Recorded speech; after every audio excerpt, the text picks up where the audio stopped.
పల్లవరపు ప్రత్యక్షతలో మరచితిమి మనమందరము. పల్లవరపు ప్రత్యక్షతలో మరచితిమి మనమందరము. కార్య ఆరంభం కాదు, కార్య అంతం. ఒకటి జన్మదినం కాదు, మరణదినం. కనుక దైవజనుడు భక్సింగ్ గారి గురించి చెప్పాలంటే ఓసారి భయం వేస్తుంది. ఎందుకంటే ఎన్నోసార్లు చెప్తున్నాను, దేవుడు నాతో మాట్లాడుతున్నాడు. ఏమన్నా నీకేమైనా అభ్యంతరా కొంచెమైనా? ప్రభా చంపలేసుకుంటున్నాను. కనుక ఎన్నో స్థలాలు చెప్పాను. విజయవాడ ఒకసారి చెప్పాను. ఆగస్టు 17వ తారీఖున దగ్గర 2,000 మంది చేరినారు. అక్కడ విజయవాడలో ఆటో నగర్లో ఎవడు ఆయన ఎవరు ప్రింటింగ్ ప్రెస్ ఆయన పేరు రత్నాకర్. ఆయన ప్రింటింగ్ ప్రెస్ మీద పెట్టారు అదనమంతా. ఆ ఉదయకాలం ప్రభు అంతా మాట్లాడినాడు. జీటీ గారు వచ్చి లేట్ అయితే నీ మీద పడుతుంది, భక్సింగ్ గారి గురించి చెప్పు అని. అదే మొట్టమొదటిసారి నేను చెప్పడం. 1.5 గంట సేపు చెప్పారు. అప్పటి నుంచి నా మనసులో పడింది, ఎవరు చెప్పారు కదా దైవజనుడు భక్సింగ్ గారి గురించి, నేను చెప్పాలి అని చెప్పి ఒక మంచి తీర్మానం చేసుకున్నా. ఈ దినాల్లో ప్రత్యేక ప్రభుత్వంతో మాట్లాడేది ఏంటంటే, బాగుందిరా దైవజనుడి గురించి చెప్తున్నావు కానీ నీకేమైనా కొంచెమైనా అబ్బిందా అంటున్నాడు. చెంపలేసుకుంటున్నా, ప్రభా ఆయన గురించి చెప్తున్నాను, నాకు కొంచెం కూడా అబ్బలేదు అనుకుంటా, క్షమించయ్యా. ఇప్పుడు కూర్చొని కూడా ప్రభా నన్ను క్షమించు, ఇవన్నీ నేను అలవర్చుకోవాలయ్యా అని చెప్పి దీనిని ప్రార్థన చేసుకొస్తున్నాను. సరేనా? కనుక ఈ దైవజనుడు 1903వ సంవత్సరంలో సర్గోదా అనే ప్రాంతంలో జవహర్లాల్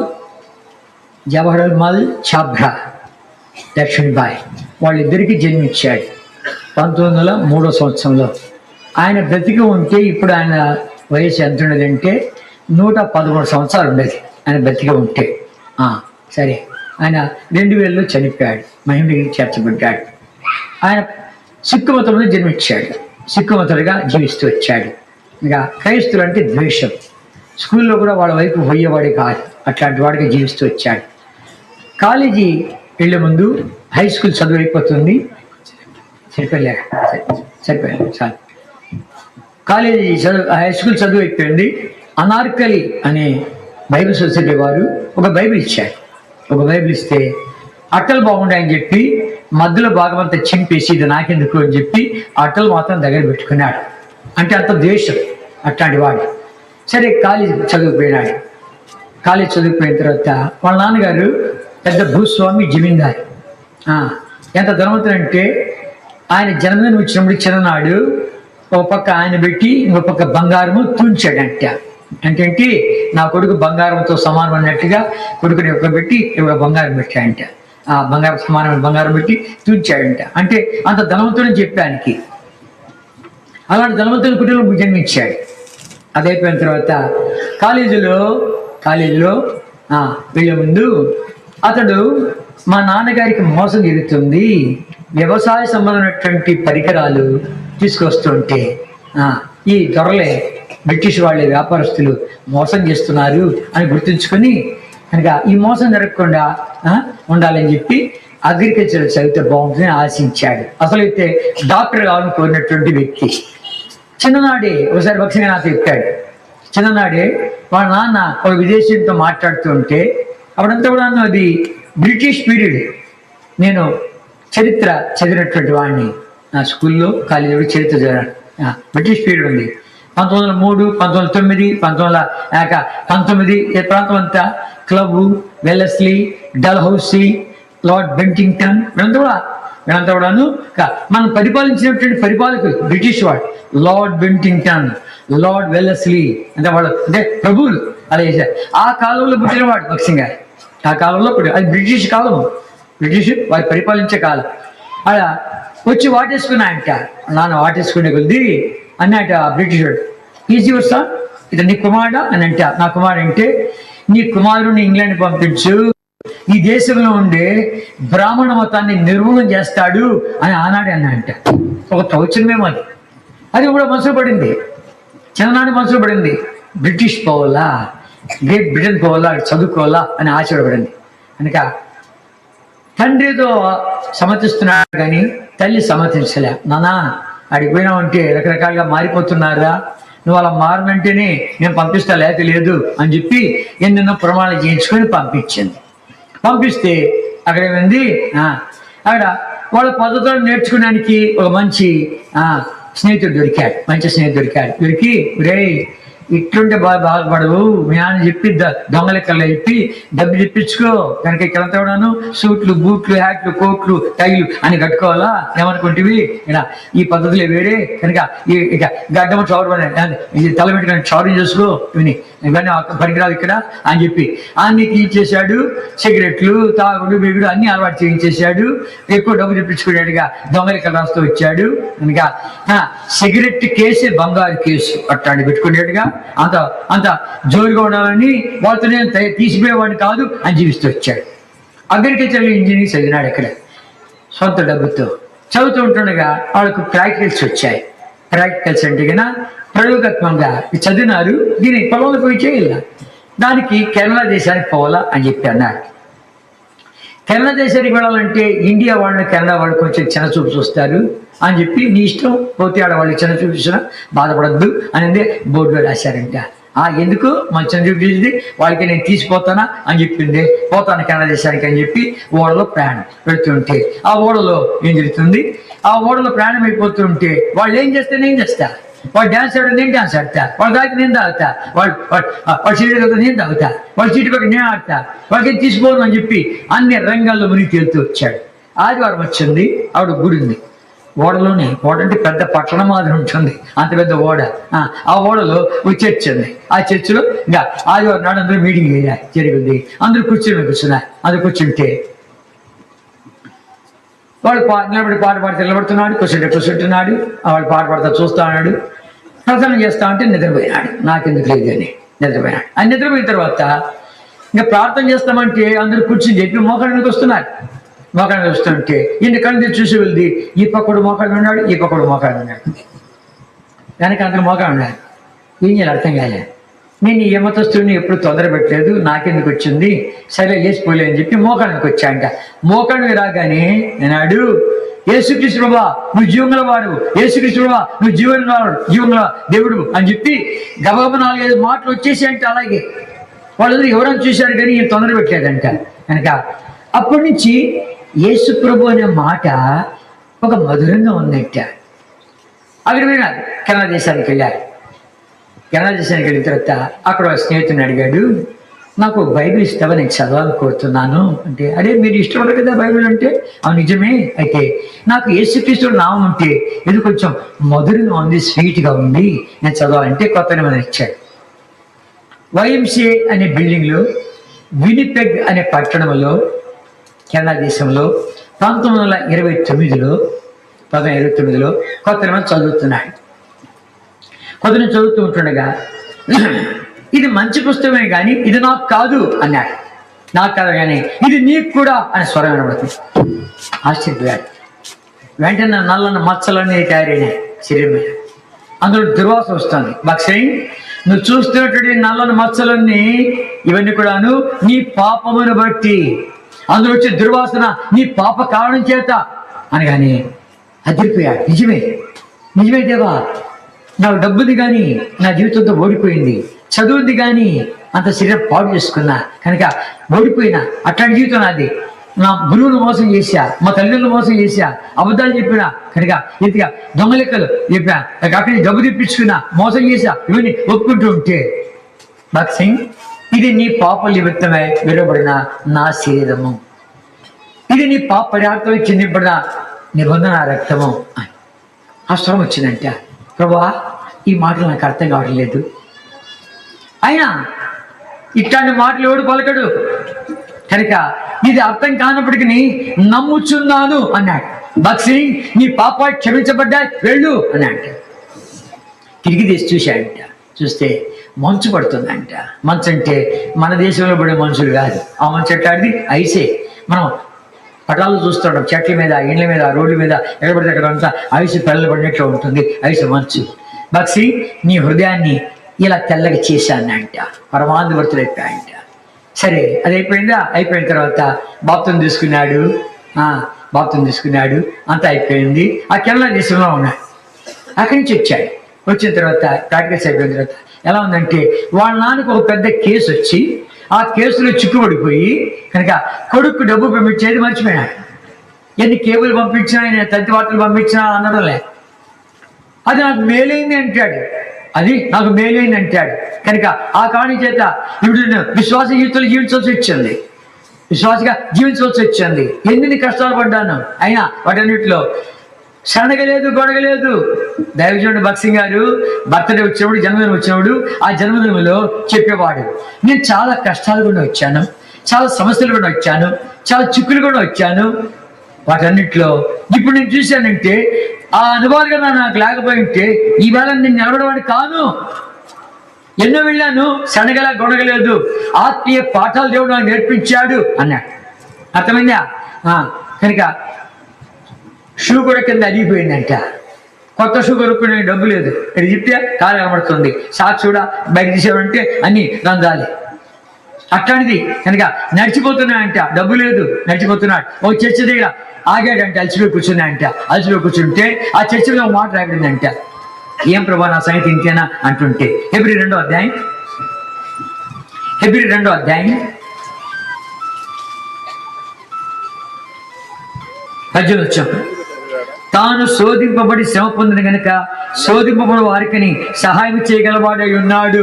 చూసేట్టుంది, శోధింపడికి సహాయం శక్తివంతుడు, ఈజ్ ఏబుల్ టు, శక్తివంతుడు. కనుక ఈ వాక్యం చదవగానే ఎంత ధైర్యం వచ్చినంత ధైర్యం వచ్చిందంట. కనుక నాన్నకి ఏమైనా రాస్తాం ఉత్తరం ఒకటి, డబ్బు లేదు అని చెప్పి ఆ కోట అంతా వెతికితే ఓ నాణ్యం దొరికిందంట. తను ఎవరింట్లో ఉన్నాడో ఆ ఇంటి వాడి పిల్లవాడిని పిలిచి కనుక ఈ నాణ్యం తీసుకొని పోయి, నాన్న కొన్ని స్టాంపులు తీసుకొని రాపు అని చెప్పి పంపిస్తే కాసేపటికి వాళ్ళ అమ్మ పరిగెత్త వచ్చింది. ఏంటి చిన్నోడికి ఇట్టాడు నాణ్యం ఇచ్చావు, ఈ నాణ్యం దొరుకుతుందని చెప్పి నేను ఎన్నో కాలం నుంచి వెతుకుతూ ఉంటున్నాను, ఇది బంగారు నాణ్యం కానీ ఎక్కడిది నీకు, తీసుకో, నీకు కావాల్సిన డబ్బుని ఇస్తా అని చెప్పి డబ్బు ఇచ్చిందంట. అది ఎక్కడదో జోబులో, ఎక్కడ అతకాలం ఉందేమో తెలియదు. కానీ చూస్తే ఆశ్చర్యం, ఆర్తిగా అక్కడ తీస్తున్నాడు. ఒకసారి పోలీసుడు ఉద్యోగం చేశాయంట. పోలీసుడు ఉద్యోగం అంటే సెక్యూరిటీగా తుపాకి ఇచ్చారు, పోలీస్ డ్రెస్ వేశారు, ఒక డబ్బు ఇక్కడి నుంచి అక్కడికి వెళ్ళాలంట, 2 సెక్యూరిటీ గార్డులు వెళ్ళాలా, దానికి పనిచేశాడు. అర్థమైందా? వంటోడుగా పనిచేశాడంట, వంటోడుగా పనిచేశాడు. అక్కడ ఈ పని ఆ పని కాదు, చెప్పులు కుడితే వీడు, బట్టలు కుడితే వీడు, ఇంకా వాడు క్షౌరం చేస్తే వాడు అని మనం పేర్లు పెట్టుకోవడం, అట్లాంటి పేర్లు అక్కడ. కనుక అన్నీ చేస్తారు, అక్కడ అని చేస్తారు. కనుక చెప్పులు కుడితే మాదిగోడు, మంగళూరు కత్తిరిస్తాడు, బట్టలు కుడితే చాకలోడు, వీళ్ళు మనం పెట్టుకునే పేర్లు. కానీ అక్కడ అట్లాంటి లేవు, ఏ పని చేస్తాడు, ఏ పైనా చేస్తారు వాడు. కనుక అట్లాంటి వంటలో ఉన్నాయంట. ఇవన్నీ చేశాడు.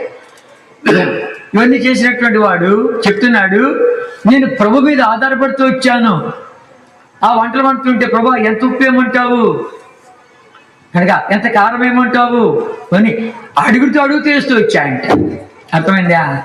ఒకసారి భక్సింగ్ గారు చాలా బాగలేని కాలం వచ్చింది, పడకలో ఉంటున్నాడు. 84, 85 ఆ ప్రాంతంలో ఆయన దగ్గర మేము పండుకున్నాం. తెల్లవారుజాము 2 గంటలు లేచాడు. తిమోతి టీ అన్నాడు. నేను ప్రదీప్ని లేపాను, రే ప్రదీప్ టీ అడుగుతున్నాడురా అని వెళ్ది. టైం చూస్తే 2 గంటలు. వాడు ఏం చేశాడు, ఒక గ్లాస్ నీళ్ళు తాపించేసి శుభ్రంగా పండబెట్టాడు.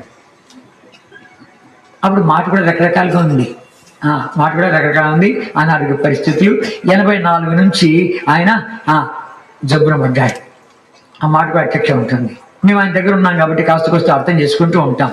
కనుక టీ అడుగుతున్నాడంటే నీళ్ళు తాపించి పండబెట్టాడు. పోతుబోలే నీళ్ళు తాపించాడు, పండబెట్టాడు అనుకుంటే మళ్ళీ కాసేపు లేసి తిమోతి టీ అన్నాడు. అమ్మా నాయన మర్చిపోలేదు అని చెప్పి గొర్రెలు పెట్టి నిద్రపోతున్నాడు ప్రదీప్. ఇది కుదిరేది కాదు, నేనే పోయి చేస్తాను, ఇచ్చేస్తాను అని చెప్పి వంటసారిపోయాను. నాకు వంట రాదు, నాకు వంట అసలు రాదు. అయితే ఏం చేశాను, ఇంకా స్టవ్ వెలిగించాను, నీళ్లు కాంచాను. రే కూర్చోరా, కూర్చో. నీళ్లు కాంచిన తర్వాత ఏం చేశాను, ప్రభా టీ పొడి ఆడుంది నా తండ్రి అని చెప్పి అన్ని డబాలు చేస్తూ ఉన్నాను. ఒకటి టీ వాసన వచ్చాను, ఇదే ఉంటుందిలే అనుకున్నా. ప్రభా ఎంతేమంటే చెప్పు నాయన. భక్సింగ్ గారు కూడా వంట వండేటప్పుడు అడిగాడంట ఎంతేమని చెప్పి, ప్రభా అదే దేవుడు మీద నాకు సహాయపడని చెప్పి ఇది తీసుకుని అట్లా కొంచెం మంత్రించండి చేసిన. ఆయన తాగే రంగు నాకు తెలుసు, చూస్తా ఉన్నాం కదా. తేనె రంగులోకి వచ్చింది. అబ్బా చాలా సంతోషించా అది దించా తీసుకుపోయి తాపించా. కనుక ఆ మహానుభావుల దగ్గర కొన్ని నేర్చుకున్నాం. టీ ఇచ్చాను, తాగబెట్టి పని పెట్టాను. సరే నేను చెప్పే సంగతి ఏంటంటే అట్లాంటి కార్యాలను చేశాడు ఆ మనుషుడు. చేశాడు. 7 ఏళ్ళ తర్వాత ఇండియాకి వస్తున్నాడు. అప్పటికే తనకి పెళ్ళయింది. అదివరకు ఇంగ్లాండ్కి పోయే ముందే పెళ్ళయింది. అతని భార్య పేరు రమాబాయ్. ఈ మధ్యకాలంలో ఉత్తరాలు రాస్తున్నాడు వాళ్ళ నాన్నకి ఉర్దూలో రాస్తున్నాడు. వీళ్ళంతా ఉర్దూ మీడియం చదివిన వాళ్ళు. మా అత్తగారు పంజాబీ. మా అత్తగారు ఇప్పటికీ ఉర్దూ భాష చదువుతుంది. ఉర్దూ బైబిల్ ఉంది మా అత్తగారి దగ్గర. బక్సింగ్ గారి దగ్గర కూడా ఉర్దూ బైబిల్ ఉంది. కనుక ఈ ఉర్దూలో రాస్తున్నాడు. నాన్న ఇదితే నేను ప్రభు నమ్మాను, నా జీవితం మారింది అని చెప్పి రెఫరెన్స్ రాస్తుంటే నీకు అర్థం కావు. మన ఊర్లో పాస్టర్ ఉన్నాడు, ఆ చర్చి పో, ఆయన చదువుతాడు, నీకు చెప్తాడు అని చెప్పి రాస్తున్నాడు ఇదివరకు. అట్లాంటిది 7 ఏళ్ళ తర్వాత బొంబాయి పట్టణానికి రాగానే ఎవరు రాలే రిసీవ్ చేశానికి. తల్లిదండ్రులు మాత్రమే వచ్చారు. భార్య రాలే, కొడుకు రాలే, బంధువులు రాలే. 7 ఏళ్ళ తర్వాత ఇండియాకి వస్తూ ఉంటే నాన్న అంటున్నాడు, రే నువ్వు క్రైస్తవుడు అని చెప్పావు, బాగానే ఉంది, ఇంటికి రా, ప్రార్థన చేసుకో, అన్ని ఇంట్లోనే చేసుకో, బైబిల్ చదువుకో, అంత చేసుకో, నేను క్రైస్తవుడు అని వచ్చి అబ్బాకు అని చెప్తే, నాన్న నేను ముక్కు నోరు మూసుకుంటే ఏమైతే చెప్పు అన్నాడు. మా మాట వినవా? నా ప్రభు నా ఊపిరి వంటి వాడు అని చెప్పకుండా ఉండలేను అన్నాడు. ఆ పగడి తీశాడు. పంజాబ్ వాళ్ళు పెద్ద రుమాలు పెట్టుకుంటారు, పెద్ద పగడి కట్టుకుంటారు. చూస్తాను నేను పంజాబ్ వాళ్ళు ఈ లారీలు నడుస్తూ ఉంటుంది, వాళ్ళని చూస్తూ ఉంటా పంజాబ్ వాళ్ళను. అది పగడి అంటారు. ఆ పగడి తీసి మనం పేట అంటాం, వాళ్ళు పగడి అంటారు. ఆ పగడి తీసి కాజరి పెట్టా అంట. రాబారా మా మాట వినవా అని అంట. వాళ్ళ ప్రాంతంలో ఆ పగడి తీసి కింద పెడితే దానంతా నీచిపోయింది కొట్టలేదంటారు. బక్సింగ్ గారు చెప్పాడు, నానా ఆ పని చేయవద్దు అని చెప్పి కేకేశాడు. గద్గద స్వరంతో మాట్లాడతాడు. అది నేను ఆయన మాట్లాడలేకపోయాడు తజ్జమాలు గద్గద స్వరంతో. అప్పుడు కన్నీళ్లు గార్చేస్తాడు. అదే లేదు నాన్న కుదరదు, నేను రాలేను, రావద్దు పోరా అని చెప్పి వెళ్ళిపోతూ ఉంటే ఆవిడ ఎంతకాలం చదివించాడుగా మా నాన్న అని చెప్పి గౌరవార్థంగా నాన్న ఈ డబ్బు తీసుకో అని చెప్పి జోబులో డబ్బు అంతా ఇచ్చేసాడు. నాన్న ఇచ్చేసిన తర్వాత ఏం చేశాడు, దాని దగ్గర కొన్ని అణాలు ఉన్నాయి. కొద్దికాలం చెప్పారు అనగా రూపాయలు, అణాలు, పావలాలు, బేడలు, కానులు, చిల్లు కానులు, దమిడీలు అప్పుడు ఉండేటివి. ఆ కొన్ని అణాలు ఉంటే అణాలు తీసుకొని బైబిల్ సొసైటీకి వెళ్ళి కొన్ని సువార్తలు తీసుకొని ఇక్కడి నుంచి ఇక్కడిగా పెట్టుకొని ఆ బజార్లు, బొంబాయి బజార్లో అమ్ముతున్నాయంట, వాళ్ళకి పెట్టిస్తున్నాయంట. ఎవడన్నా ఏంటి సంగతి చెప్తురా, ఒక కప్పు టీ తాగుతురా అని మాట్లాడుకుంటాం అని తీస్తే ఆ దినానికంతా ఆ కప్పు టీ అంటే భోజనం. ఎవడన్నా బిస్కెట్ తిప్పిస్తే అదేనంట భోజనం. ఆదిత్యకి ఇక్కడి నుంచి ఏదైనా పెట్టుకొని సువార్త అమ్ముతున్నాడు బొంబాయి పట్టణంలో. ఒకసారి నేను బక్సింగ్ గారు బొంబాయిలో కారులో పోతుంటే తిమోతి మా అమ్మ నాన్న వదిలిపెట్టి వెళ్ళిపోయినారు. అప్పుడు ఏ విశ్వాసీ లేడు, ఏ సంఘం లేడు, ఎవరు లేరు తిమోతి. ఇదే బజార్లో ఎన్నిసార్లు ఇక్కడి నుంచి పెట్టుకుని స్వార్తలు అమ్మాను అంటుంటే నా కళ్ళు నీళ్ళు ఇచ్చాయి. కనుక అట్లాంటి వాడు ఈ ఇంగ్లాండ్లో ఈ వంటలు వండుతున్నప్పుడు ఈ వాసన చూసి ఒక దొరసాని ఏమిచ్చింది, ఎవరు ఇండియా వంట చేస్తున్నారే అని చెప్పి లోపలికి వచ్చాను. వంటశాలకు చూస్తే నువ్వు వంట చేస్తాను, ఇండియా వంట నాకు తెలిసినది అని అంటూ ఉంటే, నువ్వు ఎక్కడుంటావు ఏంటి సంగతి అంటే, మేము ఇండియాలో సేవ చేస్తామని చెప్పి వాళ్ళు అంటూ ఉంటే వాళ్ళు అడ్రస్ తీసుకున్నాడు. అడ్రస్ తీసుకొని వాళ్ళ జ్ఞాపకం వచ్చారు. వాళ్ళ జ్ఞాపకం వచ్చే కొద్ది వాళ్ళు అడ్రస్ తీసుకొని వాళ్ళు తిరిగిపోయే కొద్ది ఆ గేట్ మ్యాన్ అన్నాడు, వాళ్ళు ఇంగ్లాండ్కి వెళ్ళిపోయినారు, ఇక్కడ లేరు అన్నాడు. అరే ఏం చేయాలని వెళ్ళిపోతూ ఉంటే ఆడు ఆగింటే, ఇంకో పాస్టర్ గారు ఉండాలని కలుస్తావా అన్నాడు గేట్ మ్యాన్ అని కొద్ది. సరే పోదాం పదానికి వచ్చాడు. కలుస్తుంటే అవి గుడ్ ఫ్రైడే, ఈస్టర్ దినాలు. కలుస్తుంటే ఆయనకి సంగతి చెప్తుంటే, అమ్మ నాకు ఒకవేళ బోధకుడు దొరుకుతాడని చెప్పి నేను తాపత్రపడుతున్నాడా, బలవాడు దొరికాడు నాకు అని చెప్పి గట్టి పట్టుకున్నాడు. నువ్వు బాగుంటుంది అని చెప్పి. కనుక ఆయన అక్కడక్కడ తిప్పి వేసాడు. ఇక గుడ్ ఫ్రైడే, ఈస్టర్ కార్యక్రమాల్లో వాడుకున్న తర్వాత ఒక పెద్ద సభలు జరిగినాయి. ఒక సభలు అది ప్రతి సంవత్సరం జరుగుతాయి. ఆ సభలకు వెళితే ఆ సభకు రాల్సినటువంటి బోధకుడు రాకపోతే అప్పుడు ఈ పాస్టర్ గారు ఉన్నారు, మా దగ్గర యవనస్తుడు ఉన్నాడు, పంజాబ్ దేశం నుండి ప్రభు ఎరిగినాడు, నమ్మినాడు, అట్లాంటి వాడు ఉన్నాడు, ఆయన సాక్ష్యం చెప్తాడు, కొంచెం వాక్యం చెప్పగలడు అని చెప్పారు. వెళ్ళి అట్లా వీడు ఎవరు లేరు, ఆయన నిలబెట్టాను. ఆయన నిలబెట్టగానే ఆయన వాక్యం చెప్పగానే మా ఊరికి రావాలా మా ఊరికి రావాలా మా ఊరికి రావాలని చెప్పి అంతా ఆ పాస్టర్ లీడర్స్ అందరూ కూడా ద్వారా తిరబడుతూ వచ్చాయి. పంజాబ్, సింధు, తర్వాత ఆ ప్రాంతాలను కూడా తిరుగుతూ వచ్చాడు, మీటింగ్ చేస్తూ వచ్చాడు, అనేక మా ఆత్మలు రక్షించబడుతూ వచ్చాయి. తర్వాత ప్రభా నన్ను ఎక్కడ అనిపించాలని కోరుతున్నావు, నేను ఎలా వాడబడాలని చెప్పి పూనా దగ్గర, మహారాష్ట్రలో పూనా దగ్గర పండిట్ రామాబాయ్ ముక్తి మిషన్ ఉంది. అక్కడ ఆ ముక్తిలో ఏం చేశాడు, ఆడికి వెళ్ళి వాళ్ళతో చెప్పి నా పరిస్థితి ఇది అని చెప్పి ఇదిగా నా కొరకు ప్రార్థన చేయండి అంటే కొన్ని వారాలు ఉపవాస ప్రార్థన చేశారు వాడు. ఈయన కొరకే ఉపవాస ప్రార్థన చేస్తే ప్రభు చక్కగా మద్రాసు పట్టణాన్ని చూపించాడు. అలా మద్రాసు పట్టణానికి వెళ్ళాడు. మద్రాసు పట్టణానికి వెళ్తే ఇతని పరిచర్య ఎంత దీవించబడింది అంటే, ఎన్ని డినామినేషన్ వాళ్ళు వారాలు తెస్తూ వచ్చారంటే, ఎన్ని మీటింగ్లు అంటే, అనేక ఆత్మలు కవిదిరికి వస్తూ వచ్చారు, మారుమనసు పొందారు, రక్షించబడ్డారు. పట్టణం కదిలిపోయింది. కాలింపాంగ్లో ఒకసారి ఉన్నప్పుడు నా జన్మదినం వచ్చింది. అన్నయ్య నా జన్మదినం వచ్చింది, ఇవాళ నా బర్త్డే ప్రార్థన చేయండి. ఎప్పుడు పుట్టావు అన్నాడు. 1938లో పుట్టాను అన్నాను. అరే 1939 సంవత్సరం మేము మర్చిపోలేము, పట్టణం మద్రాసు పట్టణం కదిలిపోయింది అని చెప్పాడు. ఆ కాలంలో పుట్టాను నేను కనుక పట్టణం కదిలిపోయిందంట. ఆ కాలంలో పుట్టావు నువ్వు అని చెప్పి కొన్ని విషయాలు చెప్తూ వచ్చాడు. సరే చెప్పామంటే ఏంటంటే 2 ఏళ్ల పాటు ఆ పట్టణం కదిలిపోయిందా. అది అయిపోయిన తర్వాత ప్రభు ఉత్తర హిందూ దేశానికి తీసుకెళ్ళాడు. బక్సింగ్ గారి 1935 నుంచి తీసుకెళ్ళాడు. 2 ఏళ్ళ తర్వాత వచ్చాడు, 1940లో వచ్చాడు. మళ్ళా ప్రభు పంపిస్తే వచ్చాడు. ఏరి ఆ మారుమనసు పొందడంతా ఏరి అని చూస్తే ఒక్కడి కనబట్టాలి. అని ఏమైపోయింది అని చూస్తే ఓ పిడికిడు దొరికారు. దొరరాజు గారిని, రాజమణిని, జార్జి రాజరత్నమని, దేవసాయమని, క్రిస్టఫర్ అని వీళ్ళంతా కూడాను అప్పటికి వదులుతూ వాళ్ళందరూ నేను చూసిన ఆ కొద్ది మందిని తీసుకొని వేసాడు. పల్లవరమైన కొండవైకి వెళ్ళాడు ప్రార్థన చేశానికి. ప్రభు నాతో మాట్లాడు, ఎంత క్రైమని చెల్లిస్తాను నాతో మాట్లాడు అంటుంటే ప్రభు మాట్లాడుకోవాలి అంటే ఆ కొండ మీద పోయిన తర్వాత ఏమైంది, గ్యాస్ లైట్ తీసుకుపోయారు. అది పెట్టుకోమంటే ప్రార్థన చేసేవాళ్ళు ఒక్కడే కళ్ళు మూసుకున్నారు, కానీ మిగిలిన వాళ్ళంతా కళ్ళు తెలుసుకొని చూస్తున్నారు. ఎందుకు పాములు తేళ్ళు వస్తున్నాయి, తేళ్ళు మండకములు వస్తున్నాయి కనుక చెప్పు తీసుకొని కాసుకోండి ఎక్కడ నుంచి వస్తున్నాయి అని చెప్పి వాటిని చంపుతున్నారు. కనుక ప్రార్థన చేసేవాడు కూడా కళ్ళు మూసుకోవాడు. కనుక ప్రభా ఎంత క్రైమని చెల్లిస్తా నాతో మాట్లాడుతుంటే ప్రభు మాట్లాడుకున్నా అంటే తెల్లవారుజామున మద్రాసు పట్టణం మీద సూర్యోదయం వచ్చి ఉంటుండగా ఈ పట్టణంలో నీకు తేళ్లు మంటకములు ఉన్నాయి, ఎదుర్కొంటావా అన్నాడు. ఎదుర్కొంటా ప్రభా సమ్మతించాడు. ప్రభు మాట్లాడాడు, నేను ఎదుర్కొంటా ప్రభా, క్రైమ్ చెల్లిస్తే పర్వాలేదు అన్నాడు. దిగొచ్చాడు కొండకి వచ్చిన తర్వాత మనం కుటుంబ ప్రార్థన చేసుకుంటామా అని చెప్పి కుటుంబ ప్రార్థన చేసుకున్నారు. అపోస్తుల కార్యములు తీసుకున్నారు. అపోస్తుల 1వ అధ్యాయం 2వ అధ్యాయంలోకి రాగానే 2వ అధ్యాయం 42వ వచనం రాగానే రండి. అపోస్తుల కార్యములు 2వ అధ్యాయం 42వ వచనం.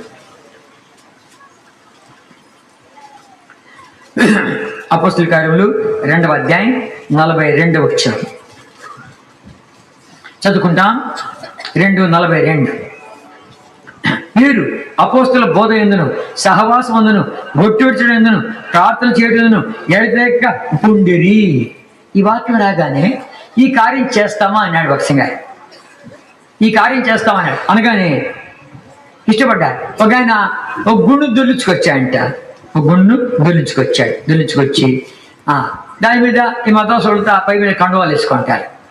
ఆ కండువ తీసి ఇది నుంచి దాని మీద కప్పాడంట.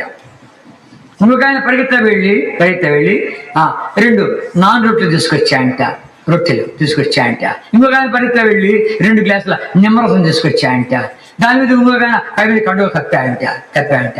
అది వాళ్ళ మొట్టమొదటి బల్ల.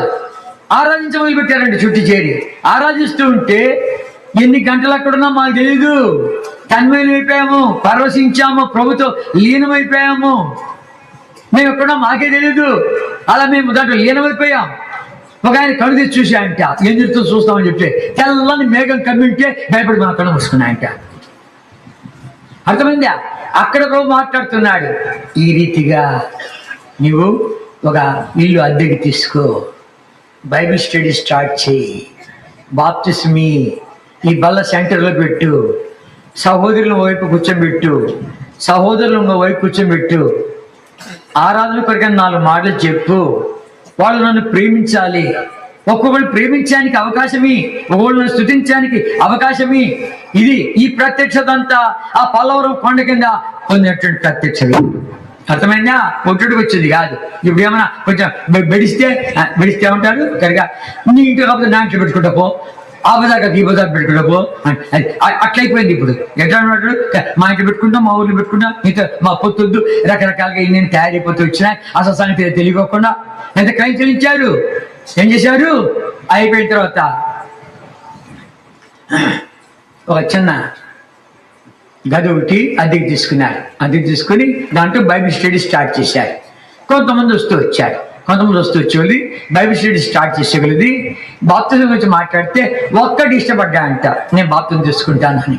సరే వాళ్ళు బాప్తిజం ఇస్తామంటే వాళ్ళు ఉన్నటువంటి ఇంటి ముందు చిన్న తోట ఉందంట. ఆ తోటకు నీళ్లు పోసానికి చిన్న తోట ఒకటి ఉందంట. ఆ తొట్టులో వాడు బాప్తిజం ఇవ్వాలి. తొట్టెమో చిన్నది ఉందంట, బాప్తిజం తీసుకుంటే పొడుగ్గా ఉన్నాయంట. ఏం చేయాలా అని చెప్పి భక్సి గారు చెప్పేవాడు. వాడు 3 మడతలు పెట్టి ముంచి లేపి సాగదీశామన్నాడు. అది మొట్టమొదటి బ్యాప్టిజం. అది ఇవ్వగానే ఏం జరిగింది? అది ఇవ్వగానే క్రైస్తవ నాయకులంతా మద్రాసు పట్టణంలో కదిలిపోయారు. ఎవడి బాక్సింగ్, ఎక్కడి నుంచి వచ్చాడు, ఎవడిచ్చాడు వీడికి అధికారము బాతులు ఇచ్చానికి అని చెప్పి రకరకాల అందరూ కత్తులు కటార్లు అన్ని తీసుకునే పడుతూ వచ్చారు. చెప్పాడుగా దేవుడు, ఈ పట్టణంలో నీకు తేళ్లు వంటకములు ఉన్నాయని వచ్చాడు. ఎవడు నువ్వు, నీకు ఎవడిచ్చాడు అధికారం మొత్తం ఇచ్చానికి? రకరకాల మాట్లాడుతూ వచ్చేది. భక్సింగ్ గారు మోకాళ్ళు ఉన్నాడు, బైబిల్ చదువుతున్నాడు అన్నాడు కదా.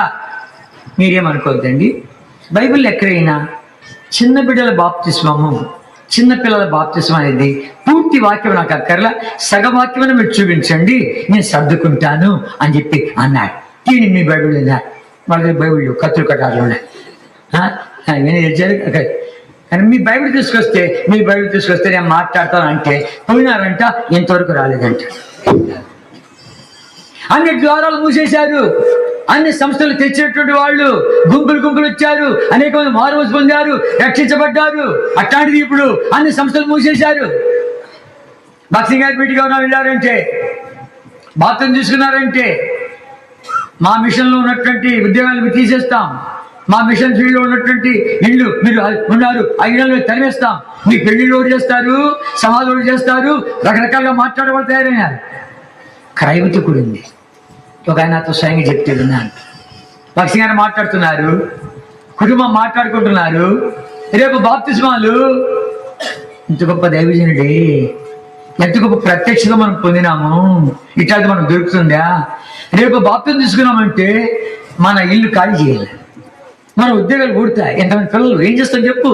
ఇద్దరు మాట్లాడుకున్నారు, ప్రార్థన చేసుకున్నారు, తెల్లవారుదాం తీర్మానం చేసుకున్నారు. ఏం పర్వాలే, క్రైమ్ చెల్లిస్తాం, మన దేవుడు వదిలిపెట్టాడు, మన దేవుడు వాక్యాన్ని విధేయత చూపిస్తాం అని చెప్పి విధేయత చూపించారు. బాప్తిజం తీసుకున్నారు. వెంటనే ఇల్లు ఖాళీ అయ్యి మా మిషన్లో ఉన్నటువంటి ఊడి పో, చెట్టు కింద మేము బతికాం 20 పిల్లలతో. దేవుడు మనం వదిలిపెట్టలే. ప్రతి దినం అద్భుతం చూస్తూ వచ్చాం. ఆ దేవుడు చేసే కార్యాలతో గొప్ప చూసాం. మా పిల్లలు విదేశాలు వెళ్ళారు, పెద్ద చదువుకున్నారు, కొన్ని సంఘాలు పెద్దగా ఉన్నారు, కొంతమంది సేవకులుగా ఉన్నారు. ఏంటి అది? క్రయముతో వచ్చింది. ఇది క్రయముతో వచ్చింది. ఇప్పుడు ఒట్టడికి వచ్చింది. రకరకాలుగా తారుమారిపోయి స్వార్థంతో నా ఇంట్లో, నీ ఇంట్లోనే, నీ బజారు, నా బజారు, కలవపో అని ఎన్ని వచ్చేసినాయి. ఇప్పుడు అంత క్రయముతో వచ్చింది. అది అర్థమైందా? ఈ ప్రత్యక్షత క్రయముతో వచ్చింది. అర్థమైందా?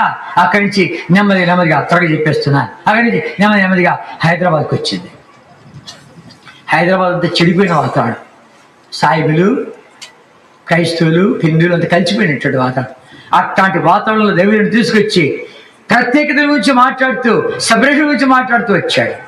కనుక నేను గమనించామంటే మద్రాసు పట్టణంలో ఈ బల్ల ఇవన్నీ ఆరంభించగలిది. ఓరబాయ్ అంత సంతోషిస్తున్నాడు, అంతగా పాల్గొంటుంటే ఒకనాడు భక్సింగ్ గారు మద్రాసు పట్టణంలో అన్నాడు జక్కయ్య గురించి మాట్లాడి జక్కయ్య వేశాడు. వేసే జక్కయ్య ఇంటికి రాగానే జక్కయ్య ఇంట్లో ఉండే అన్యాయం అంతా కదిలింది, అక్రమం అంతా కదిలింది. అంత కదిలి ఏమైంది?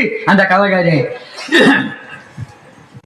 నేను ఇక అన్యాయంగా సంపాదించాను, ఇది సగమాస్తి పేదలు పంచిపెట్టేస్తా, ఎవరికైనా అన్యాయం ఇచ్చే తీసుకుంటే జ్ఞాపకం వస్తే 4 వంతులు ఇస్తా అన్నాడు. అర్థమైందా? అది మాట్లాడుతున్నాడు. నీ ఇంటికి వెళ్తే నీ ఇంట్లో ఉండే అన్యాయ సొత్తులను మాట్లాడతాయి, అన్యాయ సొత్తులు కదులుతాయి, అక్రమం సంపాదించినవని కదులుతాయి. అర్థమైందా? కొంతమంది ఎట్లాంటి వాళ్ళు అంటే ఆర్టిస్టులు పనిచేస్తూ ఉంటారు. ఆర్టిస్టులు పనిచేస్తూ ఉంటే వాళ్ళ ఇంట్లో అన్ని కూడా ఆర్టిస్ట్ సరుకుంటుంది. నెట్లు, బోట్లు, స్క్రూ డ్రైవర్లు, జాకీలు, చిన్నపోయిన సీట్లు, అద్దాలు అన్ని ఇంట్లో ఉంటాయి. ఆ ఇంటికి పోగానే మనం చెప్పేయచ్చు, మీ ఇంట్లో ఎవరైనా ఆర్టిస్టులు ఉండారా అని అడిగచ్చు. ఎందుకంటే ఆర్టిస్ట్ అంతా ఇంట్లో ఉండాలి.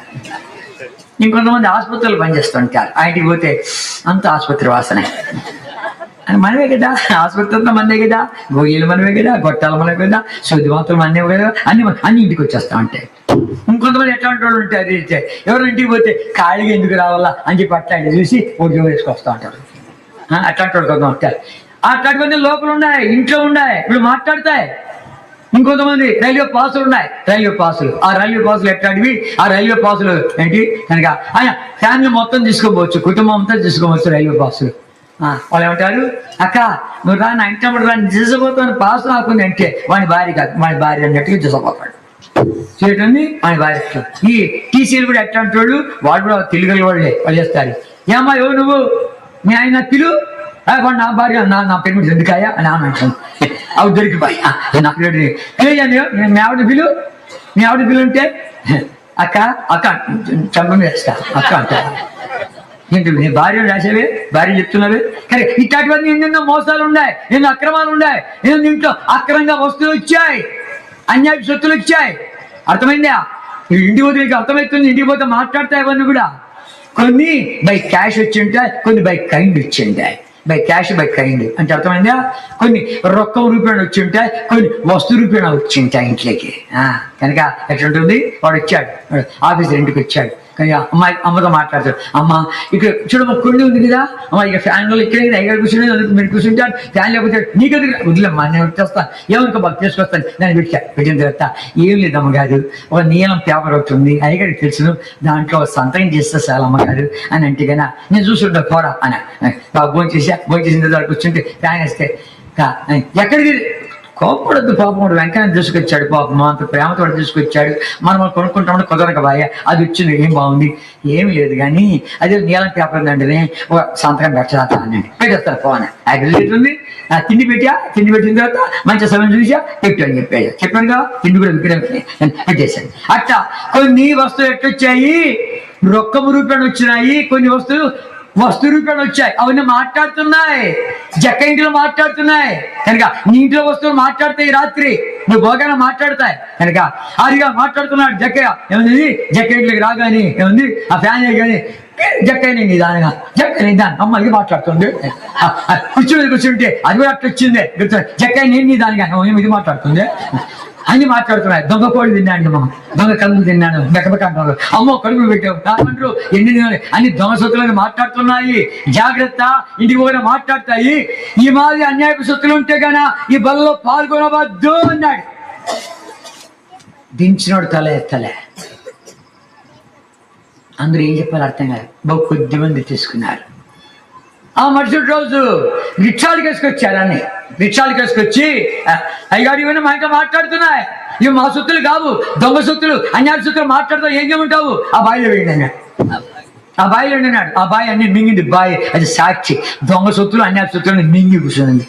ఆ నీళ్ళని పాడైపోయినాయి, పూర్తి చేశారు. అది ఆ బాయి ఎక్కడ ఉందో నాకు తెలుసు, దేవుడు సమాధానం. కనుక ఆ రీతిగా క్రయము చెల్లించి వచ్చారు. హైదరాబాద్కి వచ్చింది ఆ రీతిగా ఆయన వచ్చింది. కనుక ఆ దైవజనుడి తీసుకొచ్చారికి దేవుడు వేశాడు, 3 షరతులు పెట్టాడు. 3 షరతులు. ఏం షరతులు? 3 షరతులు. పంజాబ్లో ఉన్నట్టు నీ ఆస్తిని హక్కు విరమించుకో, ఆస్తి విషయంలో హక్కు విరమించుకో, సరే ప్రభా. రెండవది, నీ అక్కరంతా నేనే తీరుస్తాను, ఎవరిని అడగబాకు, సూచయగా కూడా నీ ముఖ కవళికల ద్వారా కూడా చూపించబాకు, సరే ప్రభా. ఏ సంస్థతో చేరబాకు, నేను నడిపిస్తాను, నన్ను అడగాలి, సరే ప్రభా అన్నాడు. అలా తీర్మానం చేసుకొచ్చాడు. ఈ పుట్టిన బిడ్డ కూడా బైబిల్ వచ్చింది అని చెప్పి అందరికి బైబిల్ అని చెప్పి బైబిల్ అంతా కనపరచగలది.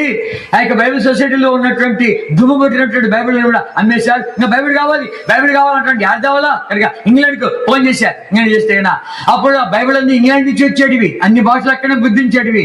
ఆ దైవజనుడు demand ఎక్కువైపోగలది.